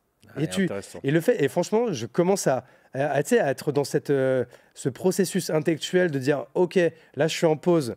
Donc, en fait, je me permets de penser à des choses qui peut-être me paraissent secondaires quand je suis tête dans le guidon, mais en fait, qui sont importantes. Parce que tu sais, en fait, c'est ce fameux truc de, il faudra vraiment qu'on pense à faire ça. Et tu sais, quand tu dis cette phrase à ton associé ou un salarié, tu sais que c'est important. Mais ta phrase, elle dit on ne fera pas tout de suite, on le fera plus tard. Alors qu'en vrai, là, il faudrait qu'il y en ait un qui tape sur la table et dire en vrai, c'est peut-être le truc le plus urgent à faire. Et c'est ça, en fait. C'est comme se donner des nouveaux départs. J'aime trop cette idée. Ça me fait penser à... Alors, c'est une autre approche, mais c'était un patron d'une grosse agence à New York qui disait, tu sais, aux États-Unis, ils cotisent pour la retraite, mais ils peuvent utiliser ce pognon. Non. Donc, en gros, ça peut aussi te flinguer ta vie. Mais en gros, lui disait, moi, j'ai décidé de prendre tous les, je crois, 4 ans, 6 mois ou 1 an de break. Parce qu'au lieu de prendre ma retraite à, je sais pas à quel âge, c'est 67 ans, et de plus avoir d'énergie physique, je vais la reprendre là. Et il expliquait comment cette routine de tous les quelques années, se faire des 6 mois de break, ça avait complètement changé sa vie, en termes créatifs, en termes une vue du monde. Moi, j'ai commencé à le faire à petite échelle. Ça fait quelques années, on prend 2 mois de break. L'été. Juillet, août, tu pars. Avec les enfants. Donc, généralement, juillet, c'est plutôt, je vais faire une retraite en silence. Je vais faire plutôt des rencontres. Pendant 1 mois Et non, pas une semaine, je fais. Et après, je fais plein de choses. Et après, pendant 1 mois, c'est famille. Et en gros, à chaque fois, comme tu dis, c'est le moment où, putain, j'ai l'impression que je me réinvente à chaque coup. Tu reviens, t'es un autre homme. Mais ouais, c'est ça. Et j'aime trop, là où tu l'amènes encore plus loin, c'est dans l'année, de se donner de nouveaux départs. Et moi, c'est vrai que j'ai besoin que mon environnement change pour changer ma tête. Mais pour ça, moi, c'est un rythme que j'aime bien. Et je te dis, du coup, ça fait environ une dizaine de semaines dans l'année. Parce que c'est ça, en fait, grosso modo, une semaine à la Toussaint, une semaine à Noël, une semaine en février, une semaine à Pâques. Et après, tu vois, je suis entre 5 et 6 semaines l'été. Donc, tu vois, ça fait une dizaine de semaines dans l'année, quoi. Et j'avoue que, désolé pour ceux qui ont... je crois que la loi, c'est quoi? C'est 5 semaines, les salariés. J'avoue que moi, je ne sais pas comment je pourrais faire sur avec 5. Moi, j'aime bien cet exemple-là, c'est que le niveau de risque va avec les avantages. C'est-à-dire qu'en gros, cette liberté-là, déjà, il y a peu d'entrepreneurs qui la prennent. Mais moi, j'ai mis des années à l'apprendre. C'est-à-dire que déjà, c'est décider de ralentir un peu, peut-être gagner un peu moins pendant un temps pour avoir cette liberté-là. Et puis c'est aussi, tu prends des putains de risques. Comme tu dis, c'est un lot de merde tout au quotidien. En fait, pour durer, ça fait partie des hygiènes. Une hygiène. Le militaire que j'avais hier, il citait une phrase de son unité, c'était « être et durer ». Il disait le militaire, il doit durer. Et l'entrepreneur, je pense qu'un de ses enjeux, c'est de durer dans le temps. Et pour durer, il faut qu'il reste frais, quoi. Ouais. Merci beaucoup pour cet échange. C'est vrai que c'est une belle phrase de fin, j'aime bien. Être et durer. Je vais la réutiliser, tu vois. Merci. Ouais, franchement, j'ai trop kiffé. Merci beaucoup, David. Merci beaucoup pour l'invitation. Franchement, je pense que je reviendrai tourner des épisodes ici. Trop cool. Merci à toi. À très vite. Si cet échange a fait écho avec ton propre cheminement, je pense que tu vas apprécier l'e-book que j'ai rédigé pour les papas, patrons, pèlerins. Adieu la culpabilité des parents entrepreneurs. J'ai mis à l'écrit 17 pensées qui m'ont aidé à réduire de 30% ce sentiment de culpabilité. Tu sais, cette impression de ne pas être assez présent pour ma famille, pour mon travail. Pourquoi 30%? Tout simplement parce que ce sentiment ne disparaît jamais vraiment. Bien géré, il est un indicateur, mais non contrôlé, il fait beaucoup de dégâts. Cela fait des années que je travaille sur ce sujet, car la culpabilité est très présente en moi et c'est un sentiment qui se transmet de génération en génération. Et je ne veux pas refiler ça à mes enfants. Trop lourd à porter. La culpabilité, c'est porter l'entière responsabilité des événements. Dans l'e-book, je te partage aussi un cheminement mental pour t'aider à discerner ta part de responsabilité, au lieu de te flageller, encaisser, faire le sauveur, de plutôt responsabiliser les gens autour de toi. Il est gratuit et il te suffit de cliquer dans le lien dans la description. En le téléchargeant, tu t'inscris aussi à ma newsletter où je te partage mes nouveautés. Bisous.